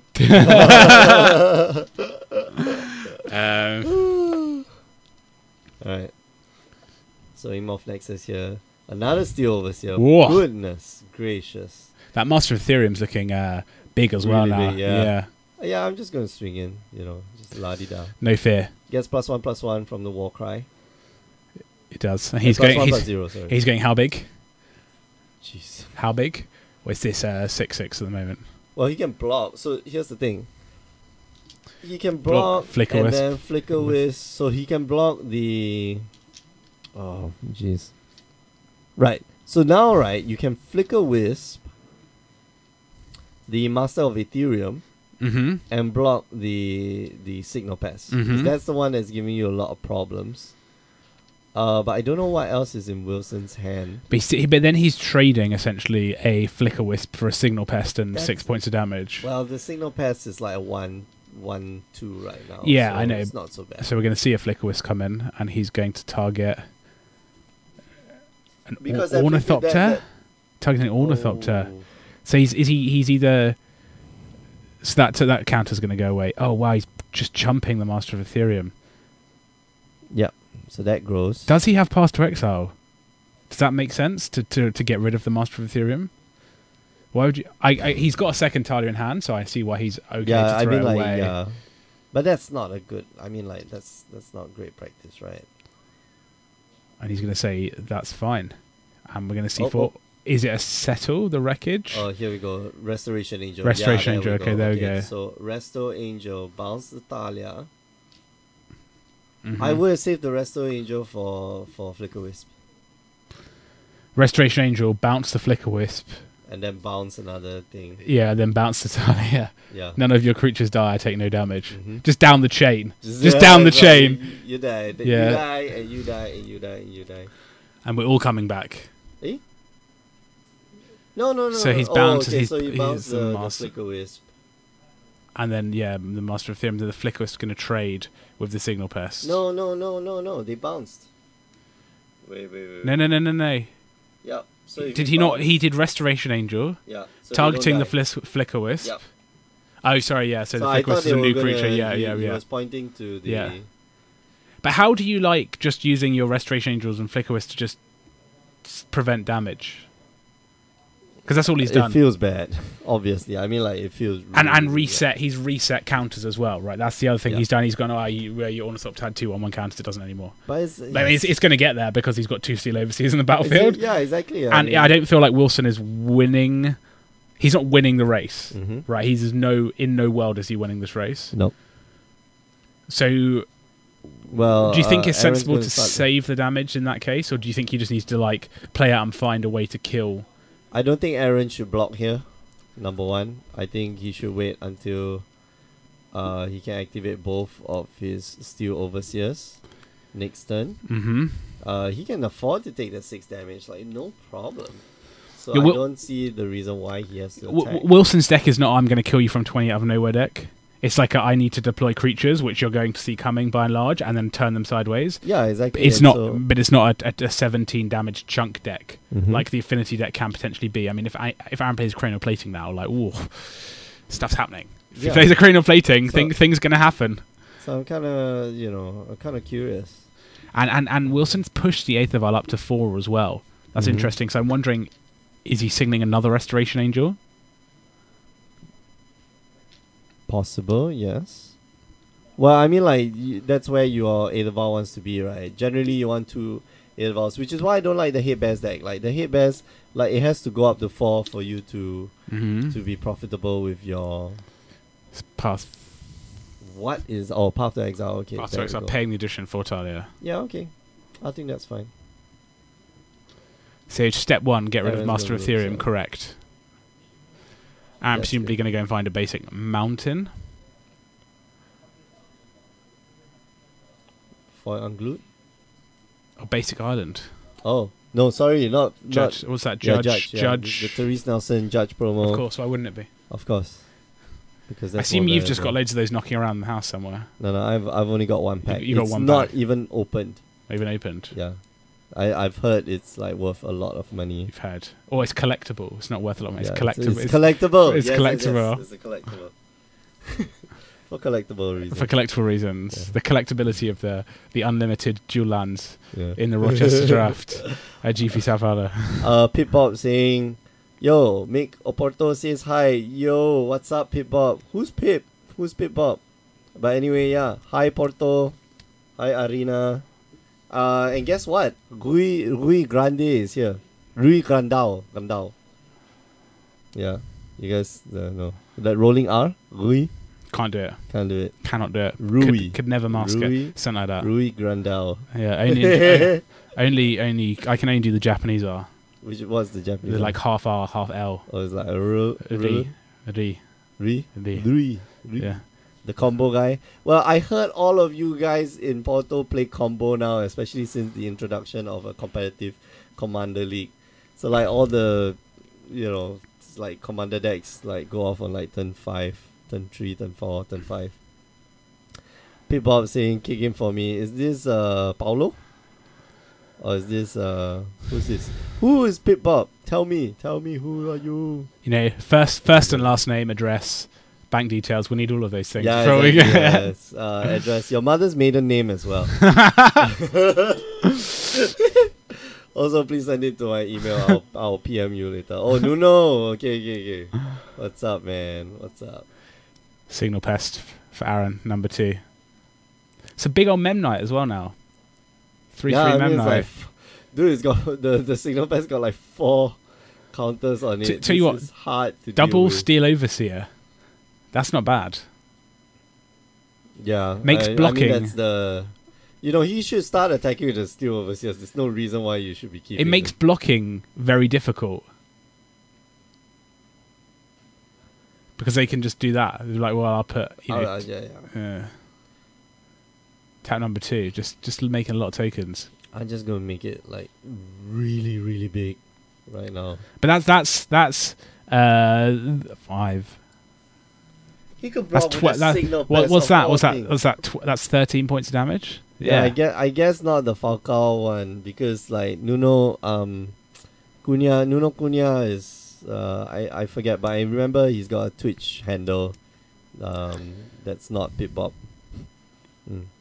Anyway, yeah. Aaron wins game 1 very handily.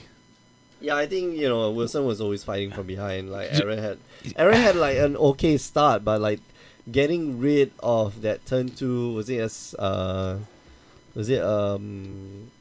what's his name? Scavenging Ooze? Yeah. Yeah, turn 2 Scavenging Ooze. Quite useful. Are these like white creatures good in modern? Are they actually good? I don't know. Like Talia seems fine-ish, I guess. I like Is Restoration mono Angel white. good? Okay, so I like mono white, Death and Texas. I like black white, Death and Texas. I somehow just do not like green white hit bears. Like, I don't know. It's not. It's underwhelming. They are very powerful cards on their own, but it's just like a very eh. It seems very fair. I know. It's quite a generic term, right? But Yeah, it's, like, it's very fair. It's like I'm yeah. going to play some creatures, and they might have some incidental effects, right? The effects are, Talia obviously You know, is pay one extra. pay one mana, extra, you right? know, But against Arbiter the affinity and stuff. deck is like functionally dead. Well, what are you making them pay an extra mana for? Mm. Perennial plating. Well, Arbiter, Arbiter. Yeah, Arbiter. Searching.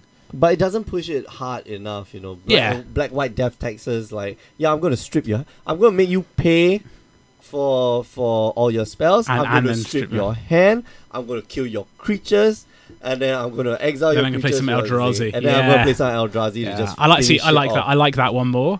The white. Like the. I just don't know. It goes back to the debate about what is white a good color in modern? Like probably not. I think it's sideboard. I think it has the best color. It has the best sideboard cards. So this is it, right? It has the best sideboard cards. It's got the best removal. What, Path to Exile? You think that's Path to best Exile. removal? Yeah, I think Path to Exile is still better than Fate to Push. Fate to Push, yeah. But what does it have supporting that, gluing it together? Because you don't play your Rest in Peace and Stone Science, and you need something else for Path to Exile. But what are you putting?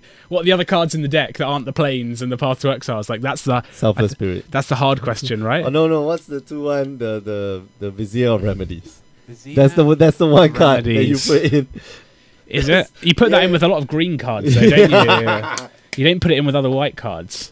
So I think white is like a really good supporting color. Yeah. I think a lot of people play it because you get the Path to Exile and you get access to like Rest in Peace. You get access to you get Stony Silence, you get Rest in Peace. You basically get the access to like a giant middle finger to your opponent in game 2. Yeah. Right, and like Leyline. Oh, Leyline, yeah. Yeah. Oh, man, you can even start off with like main board Leyline. So I think apart from that, it's like what is white bringing to the table? They have tried doing like Soul Sisters, of course. Yeah. And they've got like they tried doing like Little Brother. Little Brother is kind of cool, I think. If you curve out, like it's impossible to stop. Was that like Noble Hierarchy into Voice of Resurgence into like Kitchen Finks or something? No. Big Brother is like Little Brother is like one drop white all the way until like 4-5 drop white. Oh, Yeah. so what are you playing? So Like just, like, Savannah big stuff. Lions. No, you're playing you're playing like Kittians on turn 1 and then on turn 2 okay, like yeah. Talia and like this thing, and then then it goes to turn 3 like with Brimas, and then turn 4 with like Restos and Hero of Blade Hole. Hero of Bladehold. That's a card that hasn't been brought up in many a moon. Dude, it's a good card. It's a crazy good card. Like that new cat. That is like. I'll say 4/4 make 2 attacking 1/1 Yes. cat tokens. Jeez. So that and Mentor of the Meek. It's like, gosh, if you've got 2 mana that's available, you're hard, drawing yeah. 2 cards. Okay. That's a hard thing to beat. I saw someone in the pre-release had the cat. I can't remember what it's called. It's called Leonin something like that. It's just like your And big- had the make the bookcase, suspicious bookcase, Oh yeah. to make so it you can't- unblockable. So you can't block So the you can't even cat. block it. So you can't even try and trade with it. And like you're gaining 2 life a turn. You're at least gaining 2 life a turn, right? Jeez, okay, so Talia here. A slow start from Aaron, looks like. It looks like he might have a Artbound Ravager, Okay. but a very slow start from Aaron. Yeah, for sure. He just played land. That's not a hand you want to keep. That's an unquestionably bad start from the Finch deck. Yeah. I'm so used to seeing 7 permanents on the battlefield on turn 1. Oh, Path to Exile. Okay, so gonna get some more land, which is great. I mean, like, it's good for Aaron. Mm-hmm. Is he gonna get the blue sauce or the red I sauce? think you probably go to get the red source. Maybe he has it in hand already. You definitely want to cast Galvanic Blast as quick as possible. Oh, for sure. And Spire of Industry's not tapping for any. Oh no, it Or is any tapping. colour, It yeah. is because Dark Source is still an artifact. Yeah. So red source, hopefully Galvanic Blast Talia. Oh, so that's what the mountain looks like. Okay, Mm. cool. Like I said, If you ever I opened only your know pack, what if you ever the opened your pack. plains looks like. That's very cool. Very nice. I do not know what the forest looks like, by the way. forest or the swamp, because I've never seen it in real life. Yeah, another Artbound Ravager. Sure. And And a signal pass. and a signal pass. No, not signal pass. Memnite? No, not Memnite. No, the 1/1 lifelink flying guy. A Volt Scourge. Yes. I'm bad with names. Beat in. There's no reason why you shouldn't. Wow, says go. Oh no, he No, doesn't no, say he go. doesn't. He gave the dismissive hand gesture that Like, one normally gives. Yeah. I guess I'm going to beat your face. What's that? Something very shiny. Well, you gain 2 life. It's the kitchen things. Yeah.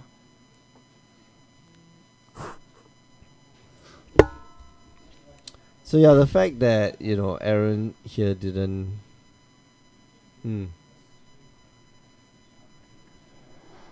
Aaron here with an extremely slow start. Mm-hmm. Mox Opal into Master of Ethereum. Gonna pump up the crew. It's a 5/5. Goodness, it is big. Yep. Just be in with 2 for 2. And so, yeah, that lifelink, Vault Scourge, I think, like all Phyrexian mana, symbol, spells, slight mistake. Vault Scourge is very good. He's good. Vault Scourge with carrying Cranial plating. Puts in Very some good. work. Very, very good. Vault Scourge with counters from Outbound Ravager. Pretty decent. Okay, there's Stony Silence. Right, so... Woo! Well, I think... No, he should take the opportunity now. Sacrifice the Vault... sacrifice That's the Artbound Ravager. Outbound Ravager. Give it to Vault Scourge. But it looks like his window has passed. And this is again, this is going back to the whole point about white decks. All he's done is just play like 1 creature a turn. Right. That's not getting it done in Modern. It's not. Yeah, the Talia is like complete nombo with the Vault... Yeah, the Stony Silence, yeah. Yeah, I'm just gonna be in. And I love that he beats him with the Outbound Ravager here, because like that's the only way he's gonna get a counter across to the Oh no, why did you do that? The Thalia with the Outbound Ravager. Now Aaron's gonna get in an extra point of damage.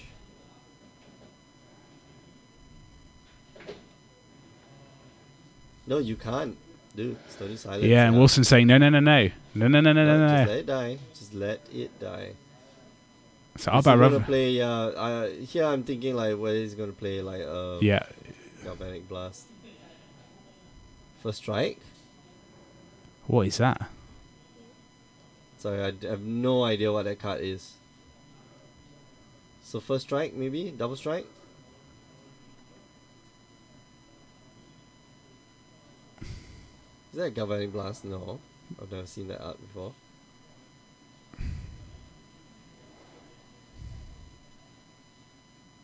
Oh, okay. I think it deals damage equal to the number of like attacking creatures. Maybe. I don't know. Well, I'm completely flummoxed by what that card is. Yeah, I'm gonna check it out later. Yeah, I don't know.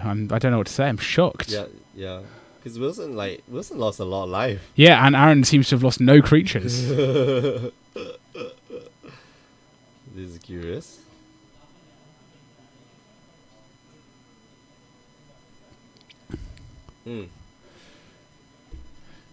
Yeah, there's definitely a Restoration Angel coming, so Aaron here just has to watch out.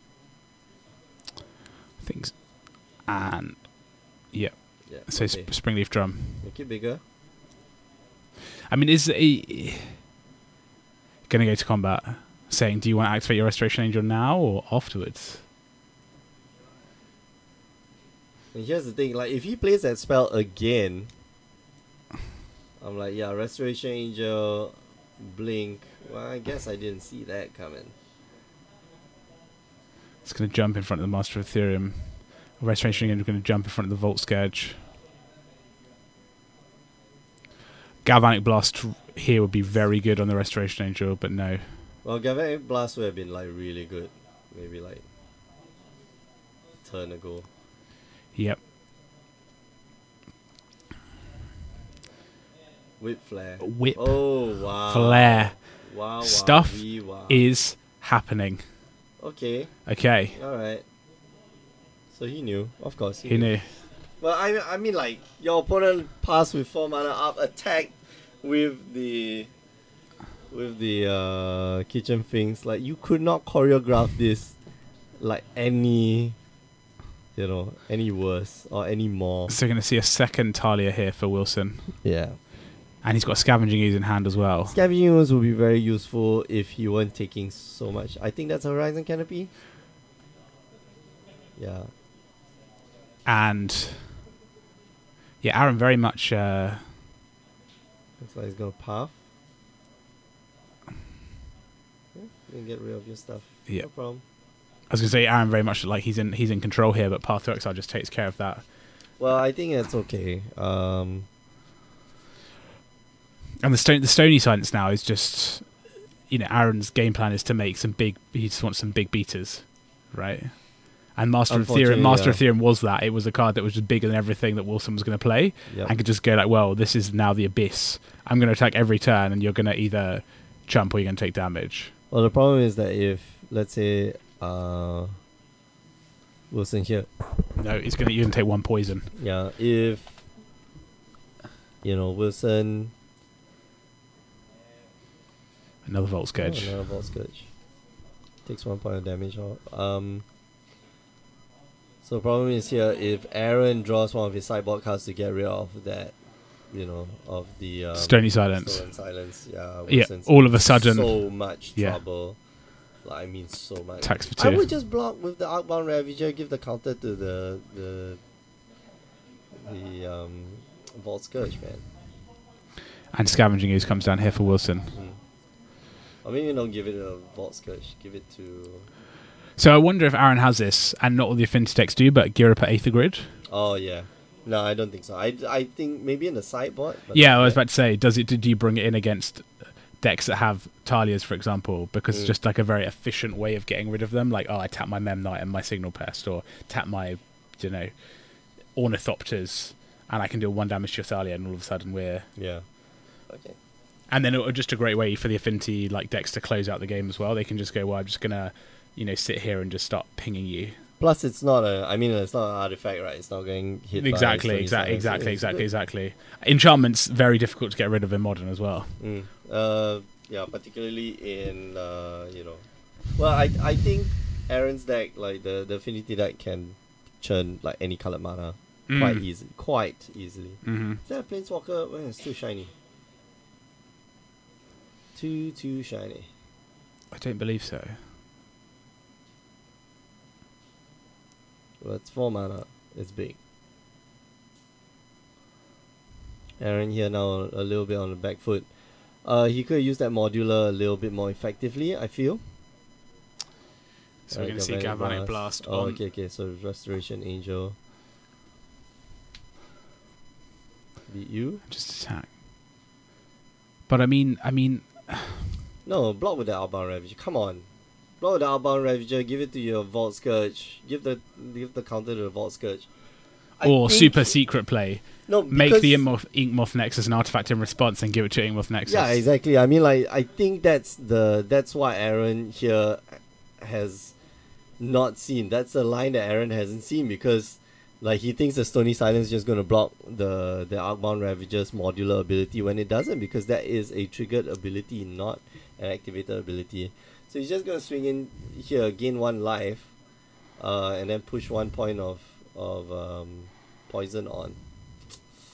So what's so break it down for us then. Put your Judge's hat on. Its activated ability means something like a tap to do something like a Steel Overseer. Is that right? Yes, correct. So anything with a colon, that's an activated ability. Wilson here going to get in even more points of damage. Down to 6. Now you need a block. Now I hope you realize that your modular ability is going to work. And, you know, from early on in the game, like, he should have started sacrificing things. You know, the Mox Opal is not going to be useful. Just sacrifice it to Arcbound Ravager. Give it to the Vault Scourge, because you know, like, you can respond to a Stony Silence.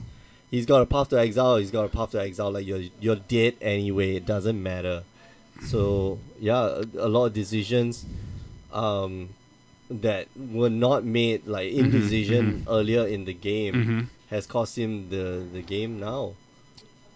Always very difficult for the Affinity deck when they draw, when your opponent draws just their Stony Silence. Well, I mean, like it was you have time to think, and you have time to like strategize, like how do I win this game from underneath this super powerful hit card, right? And that's what like really good affinity players are able to do. They either keep a very good hand or like fight under what you call it, fight under sideboard, or do both. Yeah. So yeah. Oh, it's a Shalai. Okay, my bad. Good old Shalai. Yeah, that last card that he got rid of, that's not a Restoration Angel. Shalai. It's a I Shalai. just think playing Restoration Angel main phase for no flicking seemed quite bad. Yeah, I was like, yeah, no, it's actually a Shalai. Pretty good. Shalai, not the card I thought out of Dominaria that would come into Modern, but I think it deserves its spot. Like, three white for a 4/4. Yeah. Hexproof. it's a Restoration Angel minus Flash. It's got that cool 4 green, give all your creatures +1/+1 counter. Yeah, that's additional. Yeah, and it's going to say Path Path to to Exile. Exile. Yep, Yeah, and next game. Aaron's seen enough.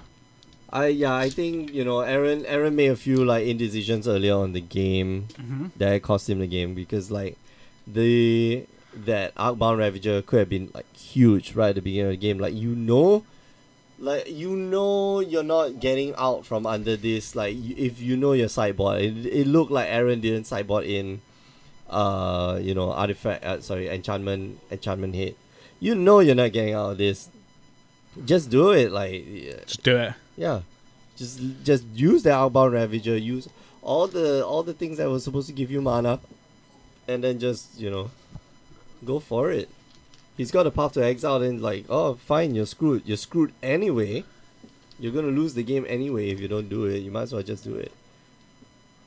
So yeah, Wilson takes that game, I think, quite handily. Like turn 3 or turn 4, Stony Silence. Yeah, And his draw lined up really well there with what Aaron had a Aaron slow had start. super slow start. We saw in game super 1, bad. he was like turn 1, no problem, 5 permanents, and then and then game 2, it was, able to like lightning bolt. Galvanic Blast. at the end of it. It's like, Yeah. whatever. and then game 2, he's like, I'm just gonna play Darksteel Citadel and pass. You're like, ooh, what's going oh on here? yeah, What's going I on? am winning this game, and indeed, of course, Wilson does win the game. Also, just having another look through sideboard. Yeah, Aetherval's come out of the deck there. Unsurprising, I Of think. course, yeah. You see some interesting cards in the sideboard. Ramanap Excavator, Knight of the Reliquary. Mm-hmm. Just do stuff for lands. That's not a bad combo. Ramanap Excavator and Knight of the Reliquary. Mm-hmm. Not bad if you got Ghost Quarter. Yeah, but then like every time you take back a land from your graveyard, then your now the reliquary goes a little bit smaller. It does. But if you can just destroy your opponent's land forever, I feel like that's quite true, good. that's true, yeah. Pretty nice. Especially against the Tron Menace. Pretty decent. Yeah, that we haven't seen recently, actually. I have to say, there's been a lull in Tron decks here. We haven't seen many. Maybe that's just we only see 2 decks around. But Thank goodness. don't like Tron. Yeah, man. I hate Tron. I'm like, I think it's fine. no. I think like it's such a gambly type deck. It's like the black red hollow one deck. It's like super gamble. That's why you play Modern. Nah. I think it is. It's gambly. It's, if you can turn 3 Khan, you're having a great time. Yeah, like they couldn't make any better cards. Yep. Oh, okay. So Okay, I guess 3, only 3. that's a medium start, right? Yeah, that was like okay. Then It was like, representing the Path to Exile. Wilson.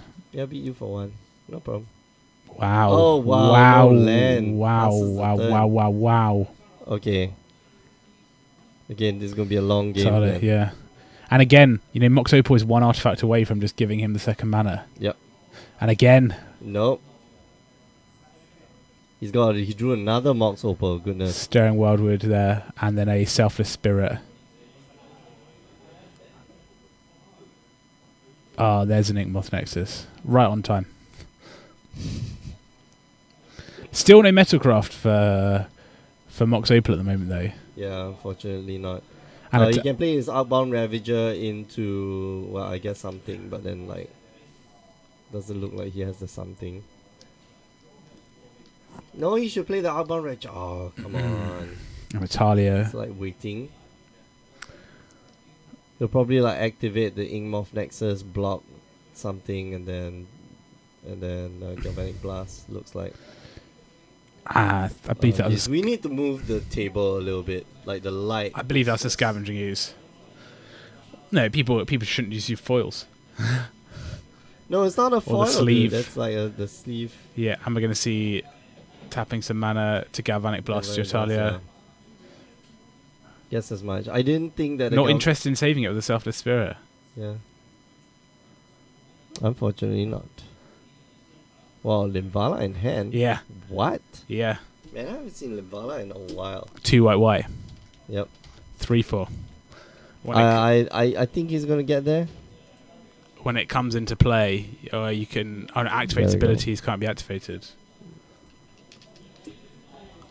Activated abilities of creatures your opponents control can't be activated. So Outbound Ravager again sitting there not doing anything.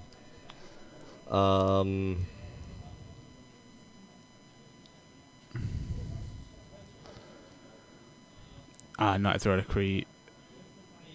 Is that Knight Aurora Green? No, No, it's not. that's, It's Kasali Pride Kasali Mage. Pride Mage. Kasali Pride Mage. Mm. So this is the real test. Yeah, Aaron knows he can put the counter on the Mem Knight. and Temple Garden draw for 10 for Wilson. So you can play the there it is. There's Limvala. Alright. Well, they're blocking. It's blocking, and then you're sacrificing your Selfless Spirit. There's no way it's not blocking.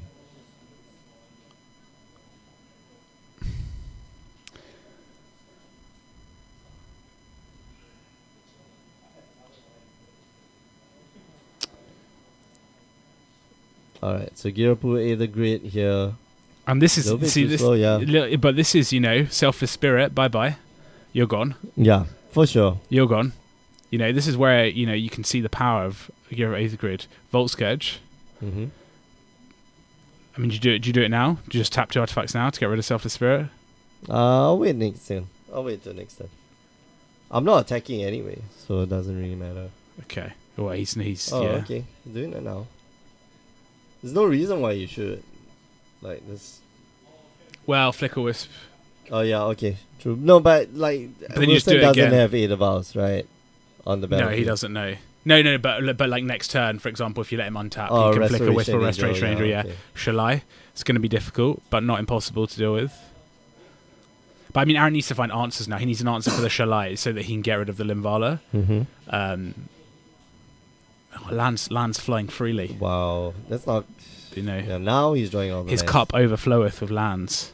Second cranial plating. Put it on the Volt Scourge. Put it on the And Volt again. Scourge. Woo!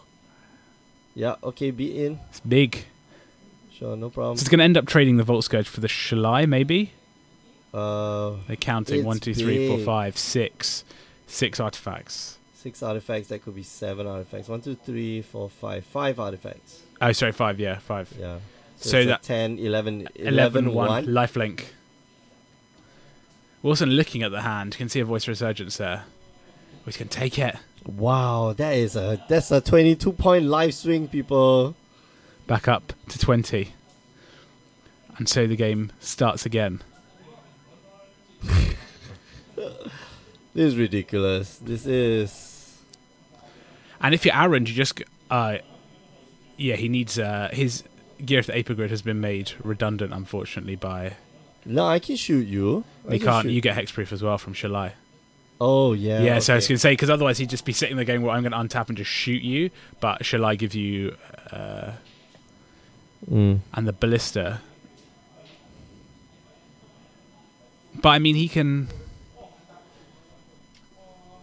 I think this is a very tight race. He can't. Can he produce double black? No, he Yes, can't. he can. Yes, he can. Oh, So, no, you can't. I got Shalai. Yep. Has Shalai. Yeah. Yeah. Shalai is subtly powerful. Yeah. Man, good card. Good card. I think he's a very good card. No, you should. Gonna say in boost response. the two of them. In response, do you want to activate your Walking Ballista?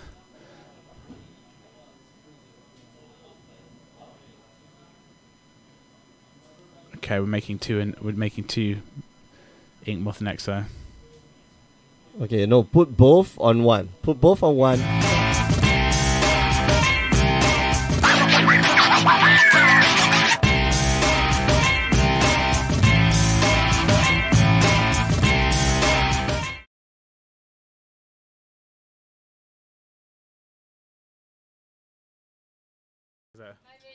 Bye bye. Hello everyone and welcome back to round 3 of our weekly modern tournament. It's more than modern. My name is Mick. I'm one of your hosts alongside the suit, Mr. James Church Morley. Twilight Zone, baby. Twilight Zone. Look at the chat, Chat's yeah. been active. What are your thoughts on KCI deck and its likelihood To be banned. And drop wisdom on Mimic. Do you like Mick with a K and a C? I'm Like fine with Mickey? it. Yeah, I'm fine with anything. I've been called like a lot of things. Everybody gets my name wrong. I it's think ban banned. Nexus of Fate. I think White Standard. bring back No. KCI banned in modern. Yeah, I KCI think is it's gonna be banned. Just like I say so. This was the thing I was thinking about, right? Right. Biryani is too spicy. Yeah, we can go back to that later. We'll circle back to that. Yeah, no. Relative spiciness KCI, of yeah. curries in this country, right? God So damn. watching the Pro Tour, you watch KCI play. Yeah. It's like not interesting. It's just a Yeah, guy it's sitting like- there like playing cards and doing stuff, and someone trying to explain what's happening. Yeah, It's like- and if like all we're looking for is just these two cards, right? Yeah. You know, this combination of cards, and then immediately the guy scoops it up, and so like games don't have a satisfying conclusion, and that I think is the Yeah. handshake you get after that is like whatever, yeah. right? And it's so same in standard, right? When they play the Nexus of Fate deck, all they're doing, they're like, oh, you attack, oh, I'm gonna fog you. Oh no, I'm gonna fog and then you, I'm and just gonna then play Nexus of Fate, to then I'm just it's gonna like play Teferi, draw a card, search for his counter, or like as counter Sunkerin. right, Look at yeah, two that, cards, draw a card, play another cool. Nexus of Fate, go have another turn where I do nothing apart from draw some cards, play another Nexus of Fate, and you're just like, oh, what yeah, is- that handshake at the end of the Yeah. game is like that's not an authentic. That's not like a heartfelt like handshake because you lost because this guy has a pretty good set of cards. It's like I eggs. guess. Remember Yeah. eggs? Second Sunrise? Just Yeah. like, that's boring. It's not interesting. Mm. Maybe they'll ban it for spectator reasons. I don't think it's like too good, I- right? I wouldn't say it's spectator reason. No, I think it's too good. I think it's too I don't think it consistent. is. I think it's too consistent. Like there's not a lot of things that you can do to interact. With it unless you're playing very very specific colors, and by specific colors I mean white. Yeah. You've got to have rest in peace, right? You gotta have rest in peace. Okay, you can play Damping Sphere, fine, right? You probably can go Damping Sphere, but they've got answers too, right? They've got answers to your answers, and it becomes this whole idea of like, yeah, this deck is just too consistent. Like you can just go off on turn 3 with no interaction from your opponent. I'm not going to mulligan past like 4 just to get an answer to whatever you're doing. And if that's the case, if you're mulliganing to 4 to get an answer, you're pretty unlucky. And like you shouldn't be able to leave this game strictly to luck or more towards luck, right? It's like Dredge, right? Where you're like mulliganing for rest in peace. Like you go Yeah. down to like 2. You're like, but if I get it, But if or I get it, I really shut you down, right? Yeah. Like you enter into these weird games where it's just like I'm literally just like going for my sideboard pieces. But if I get it, oh, you're dead. Yeah. Like you know. And then Dredge knows that, like, but you still play Dredge, Exactly, right? yeah. You know you are really weak to that card. But like when it comes to KCI, you're like, yeah, sure. Whatever. I'll just like make some mana with some spheres and some That's stars cool. and like float some mana, like find ancient stirrings, find my cards that just, you know, I don't know. Maybe ancient stirrings is too good, but I think if you kill ancient stirrings, you like get Tron as well. You get green Tron. Oh man, that'll so be. I don't know if they would do that. I don't think they'll want to hit Tron because like Tron's one of those. Bandless coming today? Is that when it is? Is it next week? Next week. Yeah. Yeah, I don't You know. don't think they want to hit Tron? I think the meta game will shift, right? I'm always a firm believer of the meta game. Like stop complaining. Less QQ, more pew pew, and Put that on a t-shirt. yeah. Although okay, so the only thing I do not like is stuff like Nexus of Fate, right? I am heavily against cards like Nexus of Fate where you are only giving the card to a select few. Final Fantasy has that problem where, you know, you got to play, you got to participate in the, it's forcing people to participate, but it's also giving an advantage to people who are actually still already good at the game, and you're giving them even more cards to be better at the game and keep winning. You know, it keeps spiraling out of control. When your way of selling cards is to sell more product, like definite cards to sell more product, like how they do in Force of Will, where if you buy a box, like you're going to get the chase, foil. 100%, 100%, you're gonna get a chase foil. So people don't buy boosters; they buy boxes, right? Yeah, I think that part sucks. But when it comes to like KCI, I think, you know, people will just wise up to it and just, you know, sideboard the right It stuff. just takes some time to adjust to it. Exactly. So, you know, less pew pew, more QQ. No, less QQ, more pew pew. So we've got a game here. Mengtren playing a blue red wizards, right? Yeah, no, And I've been watching like, Yeah, you same. know, And we'll that's just all I've like seen, dismantling. Like mulligan to 6, like kill come your cards, and I'll play the rack, and you're like, oh, we're gonna have a bad time. Yeah, I'm gonna thought seize you. I'm gonna call Inquisition, you to death. gonna nimble obstructionist. I was gonna read Yeah, that. that's going down. Limited average cards. Oh, Mengchen, you are in so much trouble right now.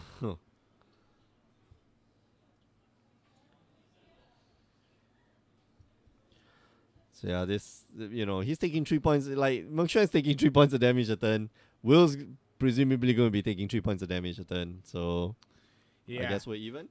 I guess we're even. I guess yeah. we're even. This blue red wizards deck is a new one. Yeah. So we saw the first time we saw it was like Jeffrey played it, right? Gregor Games 2017 Invitational Champion Jeffrey Chan Yes, exactly. at the Modern Monthly playing. And so, you know, it seems like a pretty powerful deck. Like, Yeah, and there was some, you know, on the Star City Games tour, some players were playing it with the like Nimble Obstructionist version.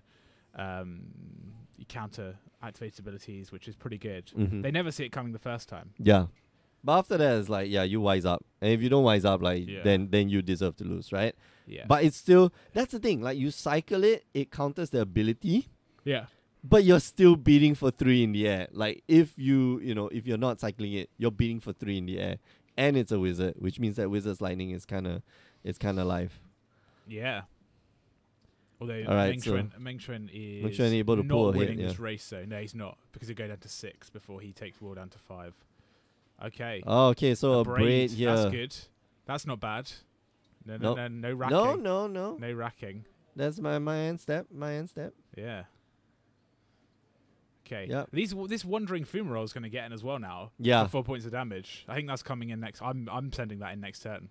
I don't want this game to go a second longer against like a rack deck. Oh, for sure. It looks like Will needs third swamp. Yeah, unless Will has like Go to the throat, Doomblade, mm. Fatal Push can do Fatal nothing on push, this fatal board. push. Down to 2. Oh wow, I w- Mengtren doesn't. Mengtren slow rolling a lightning bolt. No, I don't know. Maybe. No. it is. There's no. There's the third land. What was the third line for? Liliana? Ensnaring Bridge. Ensnaring Bridge. Yeah, but he can attack with a Wandering Wandering Fumarole, Fumarole. yeah. How many cards you got in hand? Wandering Fumarole was a 1/4. What is this? Oh, Vendilion Click. I'm going to check your hand. Yeah. Well, I guess that makes sense, but I think I would have just like gone full steam. So you see Fatal Push. Yeah, man, that Fatal Push. And a Wrench Mind as well. All right, so Mengshuan able to play around that fatal push. Quite. And he's like, no, it's adeptly. my go. So yeah, my it's my go. turn. Yeah, my go. So you could, you my You go. keep that hand, yeah. Untap, yeah. Wandering Fumarole's just coming in. Yeah, it's got So one it's a power. 1/4. I'm gonna hit you. Gonna make it a full And one. then, yeah, I don't think this was like well thought out. I don't think this turn was well thought out. Yeah, okay. So the knot of agreement. So Mengshuan here, despite that mulligan, takes the game. Yeah, nimble obstruction is pretty good. It was the abrade. Yeah, it was the braid that So saved he Mengshuan. could have raced it, but he would have had to commit to the wandering The fumarole. wandering fumarole, had yeah. to commit to the wandering fumarole if he was going to do that. Yep. And there's a possibility you just get blown out by fatal push. Takes Oh, up yeah. your whole turn. Yeah, Will's going, can I read that? Yeah. Yeah, It's you like, can. yeah, it's really good. It Two pairs. blue-red. It pairs well Make a with that. 1/4 elemental. It has 0. You can change his power and toughness. That's what it does. It's sort of very little standard play. Are you kidding? It didn't see what standard play did it see? Wandering fumarole. What Come standard on, play man. did it see? What standard play did it see? No, dude, it was like No. yes, No. yes. This, dude, all the In manlands, what deck? In what deck? any deck that ran red and blue, Didn't get Dude. very often. No, The Shambling Vent Shambling was what I think was Shambling Van, was popular. all the manlands got played. what's dude. the green black one? The I I know what it what's is. the It's green two. black. It's 2/2 for 2/2 black, Death black, Touch, black yeah. Death Touch, right? You know, Lumbering then Falls is Lumbering hex, Falls 3/3 also. hexproof. Yeah, Shambling Vent 2/3 lifelink. The Wandering red one is Fumarole- Inspiring Vantage 2/1 double strike for 2 white red, and then this one's a yeah. 1/4 with Man, like I'm trying to recall like it was Hissing, in it was in standard when there was that just sky black bullshit nonsense. Oh yeah, okay. It was a lot because Damp the Mardu, all the Mardu. goddamn decks ran blue and red, and then it's like, yeah, I have my Wandering Fumarole to a point where Wait, you they have in to- the you have to they weren't in sideboard in. standard right at the same time. they were in standard. Magic at the same time. Origins. Yes, they were in standard. So like that was the point where you had to sideboard in what's that one that exiles creature with power or toughness 1? That colorless card. Warping Whale. Was it Warping Wheel? Yeah, Warping Wheel. Warping Whale. Yeah, people had to sideboard in Warping Wheel just to deal with Wandering Fumarole because it's so stupid. Yeah, Hissing Quagmire, the black one. Yeah, one, Hissing one black Quagmire, green, yeah, that's 2/2 one. Death Touch. All of them got played. Like all of them, like Seriously, maybe my memory's wrong, but I just feel like that was the least played one. Okay, Like I know, like no, Shambling Vent I was the most popular one, for yeah, example. I won't say that's the least played one because like that died out after I think Origins rotated out, yeah, and then we had we only even had Inspiring Vantage was in like a deck with Gideon. Mm. Right? There's like a red-white Gideon deck that had Inspiring Vantage. Yeah, just 'cause it was exactly. just like you know, not Inspiring Vantage. What's not Inspiring Vantage. It's not called that. It's called the I don't Lumbering know. Falls? No, No, the red-white one is like the Needle Spires. Needle Spires. Yeah, Needle Spires. Even Needle Spires, like Needle Spires wasn't being played before Origins rotated out, and then after Origins rotated out, like Needle Spires was like the thing because like white, red. White was very good. Yeah, White white had was Gideon very good. Allied Zendikar. Yeah. That is a good card. So yeah, Don't keep making those cards, Wizards, please. I think throughout the entire cycle, also the blue-green one stopped being played after Origins rotated out. I think the black-green one was played all the way. The white-black one was played all the way. So it was So with, those were Shadow, the it most was with popular. Shadows of Innistrad block, right? So Yeah, the yeah, black-green was played in like the Grimflayer decks, Yeah. which were like, was which were like play- the hotness. It was also being played in like the ramp decks. Yeah. The black-green Delirium, black-green So Ram. it is hard to think about like Yeah. past formats, right? Like I don't know, you know, You- they all you sort of gotta blend admit, into yeah. one at a period of time. Like there's no, in my mind, there's no like. It's weird. I almost think like the last block I remember properly is like Return to Ravnica Innistrad.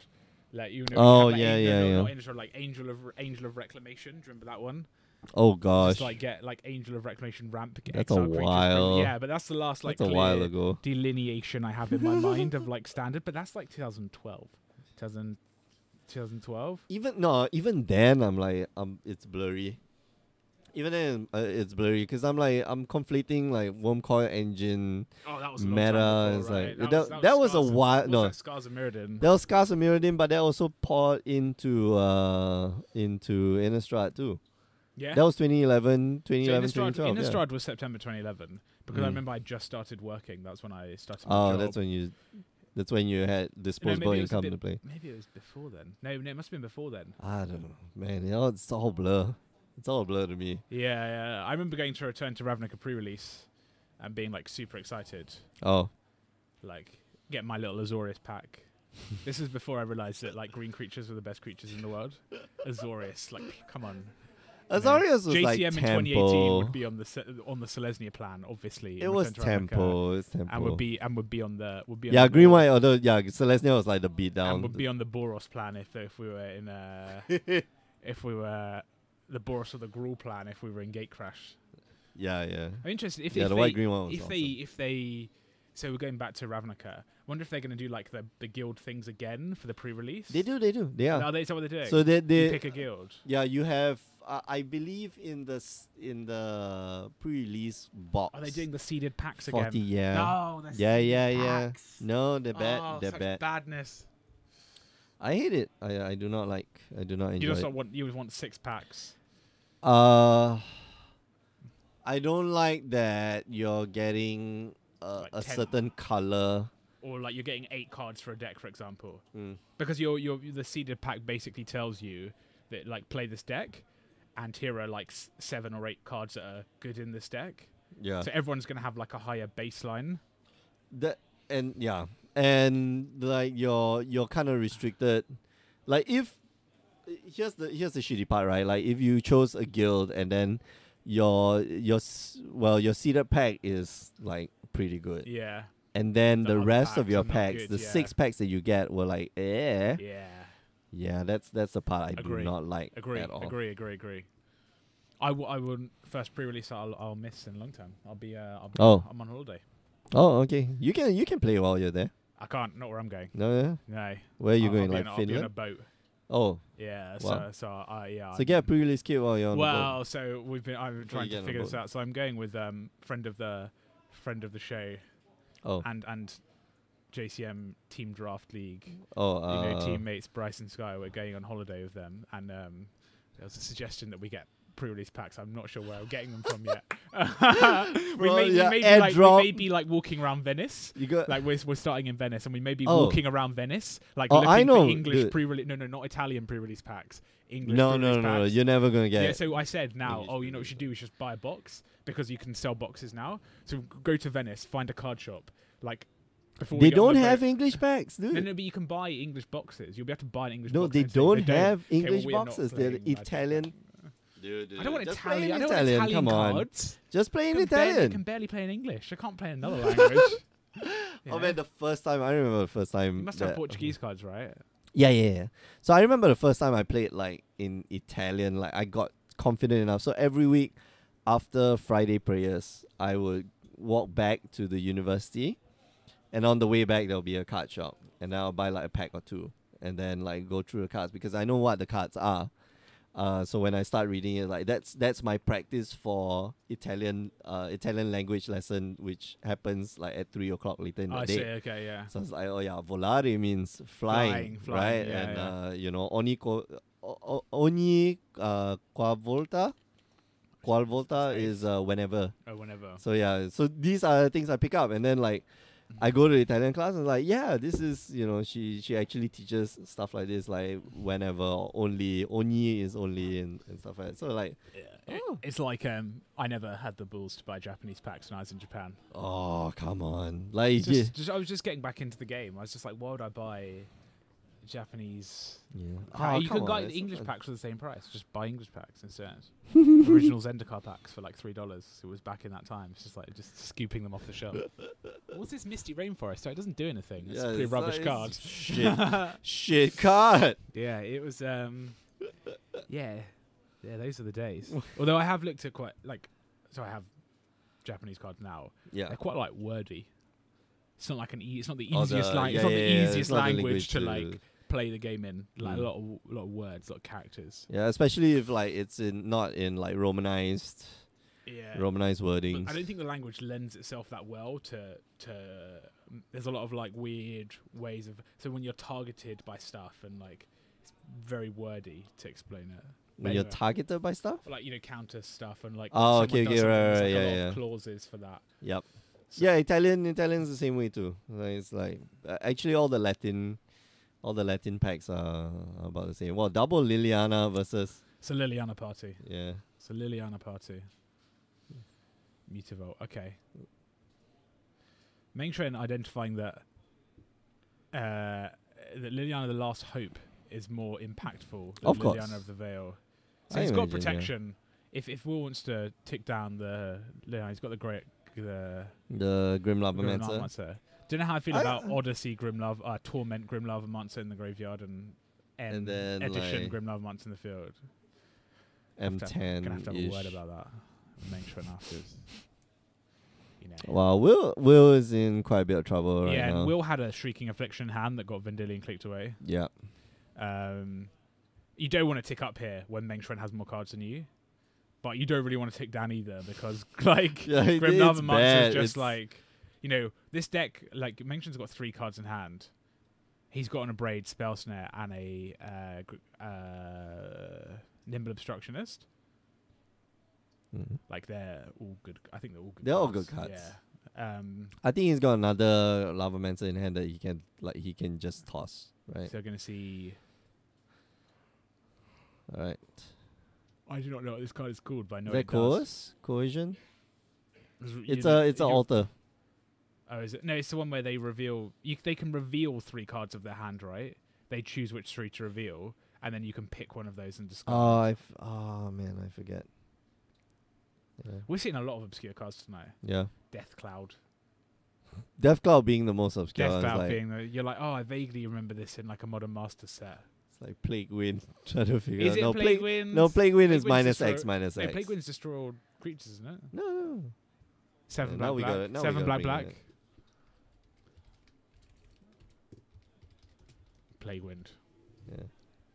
So Nimble Obstructionist goes to the graveyard. Plague Wind. 7 black, black. Destroy creatures you don't control. They can't be regenerated. Oh, okay.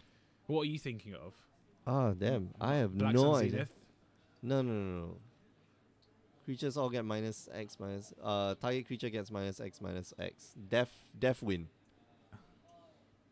I think so. I think that's the Wait, one. isn't this? Death- This is a return. This is a return. This is a. That's a Gate one- Crash card, right? X black. yeah. X black, right? No, that's not it. Is it? No. Yeah. Oh, wait. There we go. Definitely. there's That's the another- one I'm thinking. There's of. another one of these though that's in. I know. Gate Crash. That's the old, the legacy. This thing. This is Yeah. the one that's updated for like modern. Deathwind. or What's something. that? Khans of Tarkir, Dragons of Tarkir. Yeah. Oh, Cool. man. Yeah, we are so not concentrating on this game. No, we got this. I got this. You know. You got? Yeah, No, Tarkir. I'm not. I'm like. Will's in a bad position, right? Yeah. Will's in the No, position he no doesn't kidding. want to be in. He lost his Liliana, lost the Lost this 2 thing, has no Lilianas. cards in hand. Getting pressured Mongshan by still, flyers. yeah. Getting pressured by flyers. Mongshan still got 3 cards in hand, and like that's gonna, whatever Mutavault's gonna get taken out with a braid. Oh no.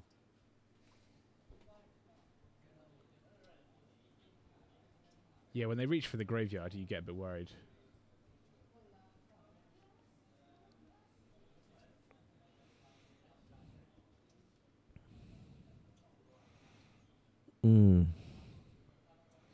I don't What see, is he trying to do? Yeah, and I don't see what Will's gets out of this situation from. Yeah. He needs he can't 6 points of damage. He's going to need 2 like rack effects to race. Then we talked about earlier the black decks are just like trading 1 for 1. And they're not Like, drawing. Yeah, you're not getting card drawing any, advantage. and then you're just like mutavaulting, but that's going to be useless against. I think Mongshan could have cast the. Well, I know he wants to keep cards in hand, but I think he should put the pressure on and cast the Delver of Secrets. And then and then next turn attack in.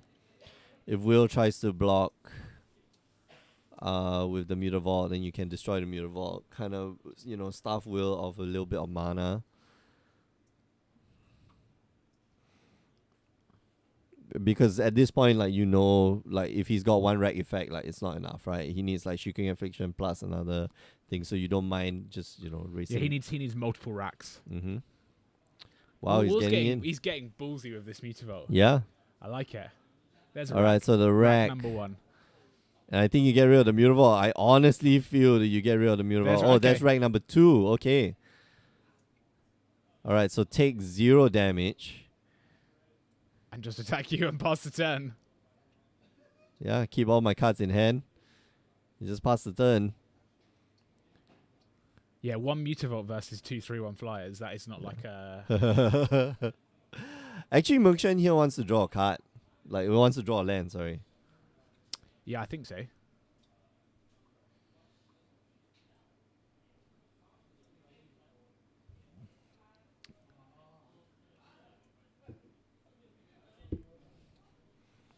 Raven's Just gonna Crime. Yeah, just gonna discard a Delver of Secrets.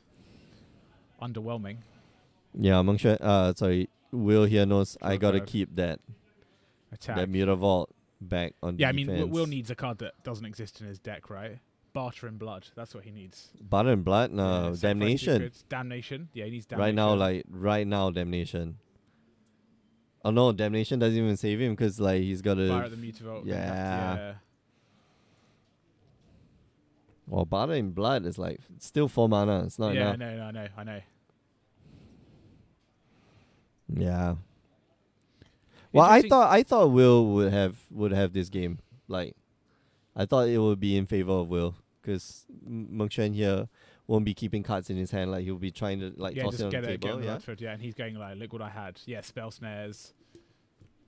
Spell snares, but I didn't bother with your Rex. Don't need him. Yeah, it's like whatever. Oh, and snaring bridge. Yeah, Ribson's right. That's true. Snaring bridge. That would have been one A of braid. the. Hand and braid. Yeah. Oh well. I mean, like that would be like yeah, the card, yeah, right? yeah. That would be the card to stop all this shenanigans. They were shenanigans. Mm-hmm.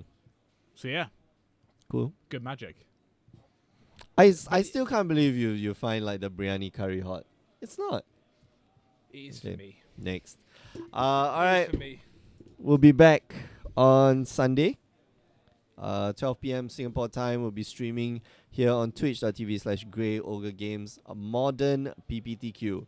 It's going to be a packed house. It's going to be a full house. You know, people want to make it to the RPTQ. They want to do their best, the very best, like no one ever was. Remember, you can join us on the stream normally on Wednesdays, 8 p.m. Singapore time, twitch.tv/GreyOgreGames, youtube.com/GreyOgreGames if you want to watch all the replays.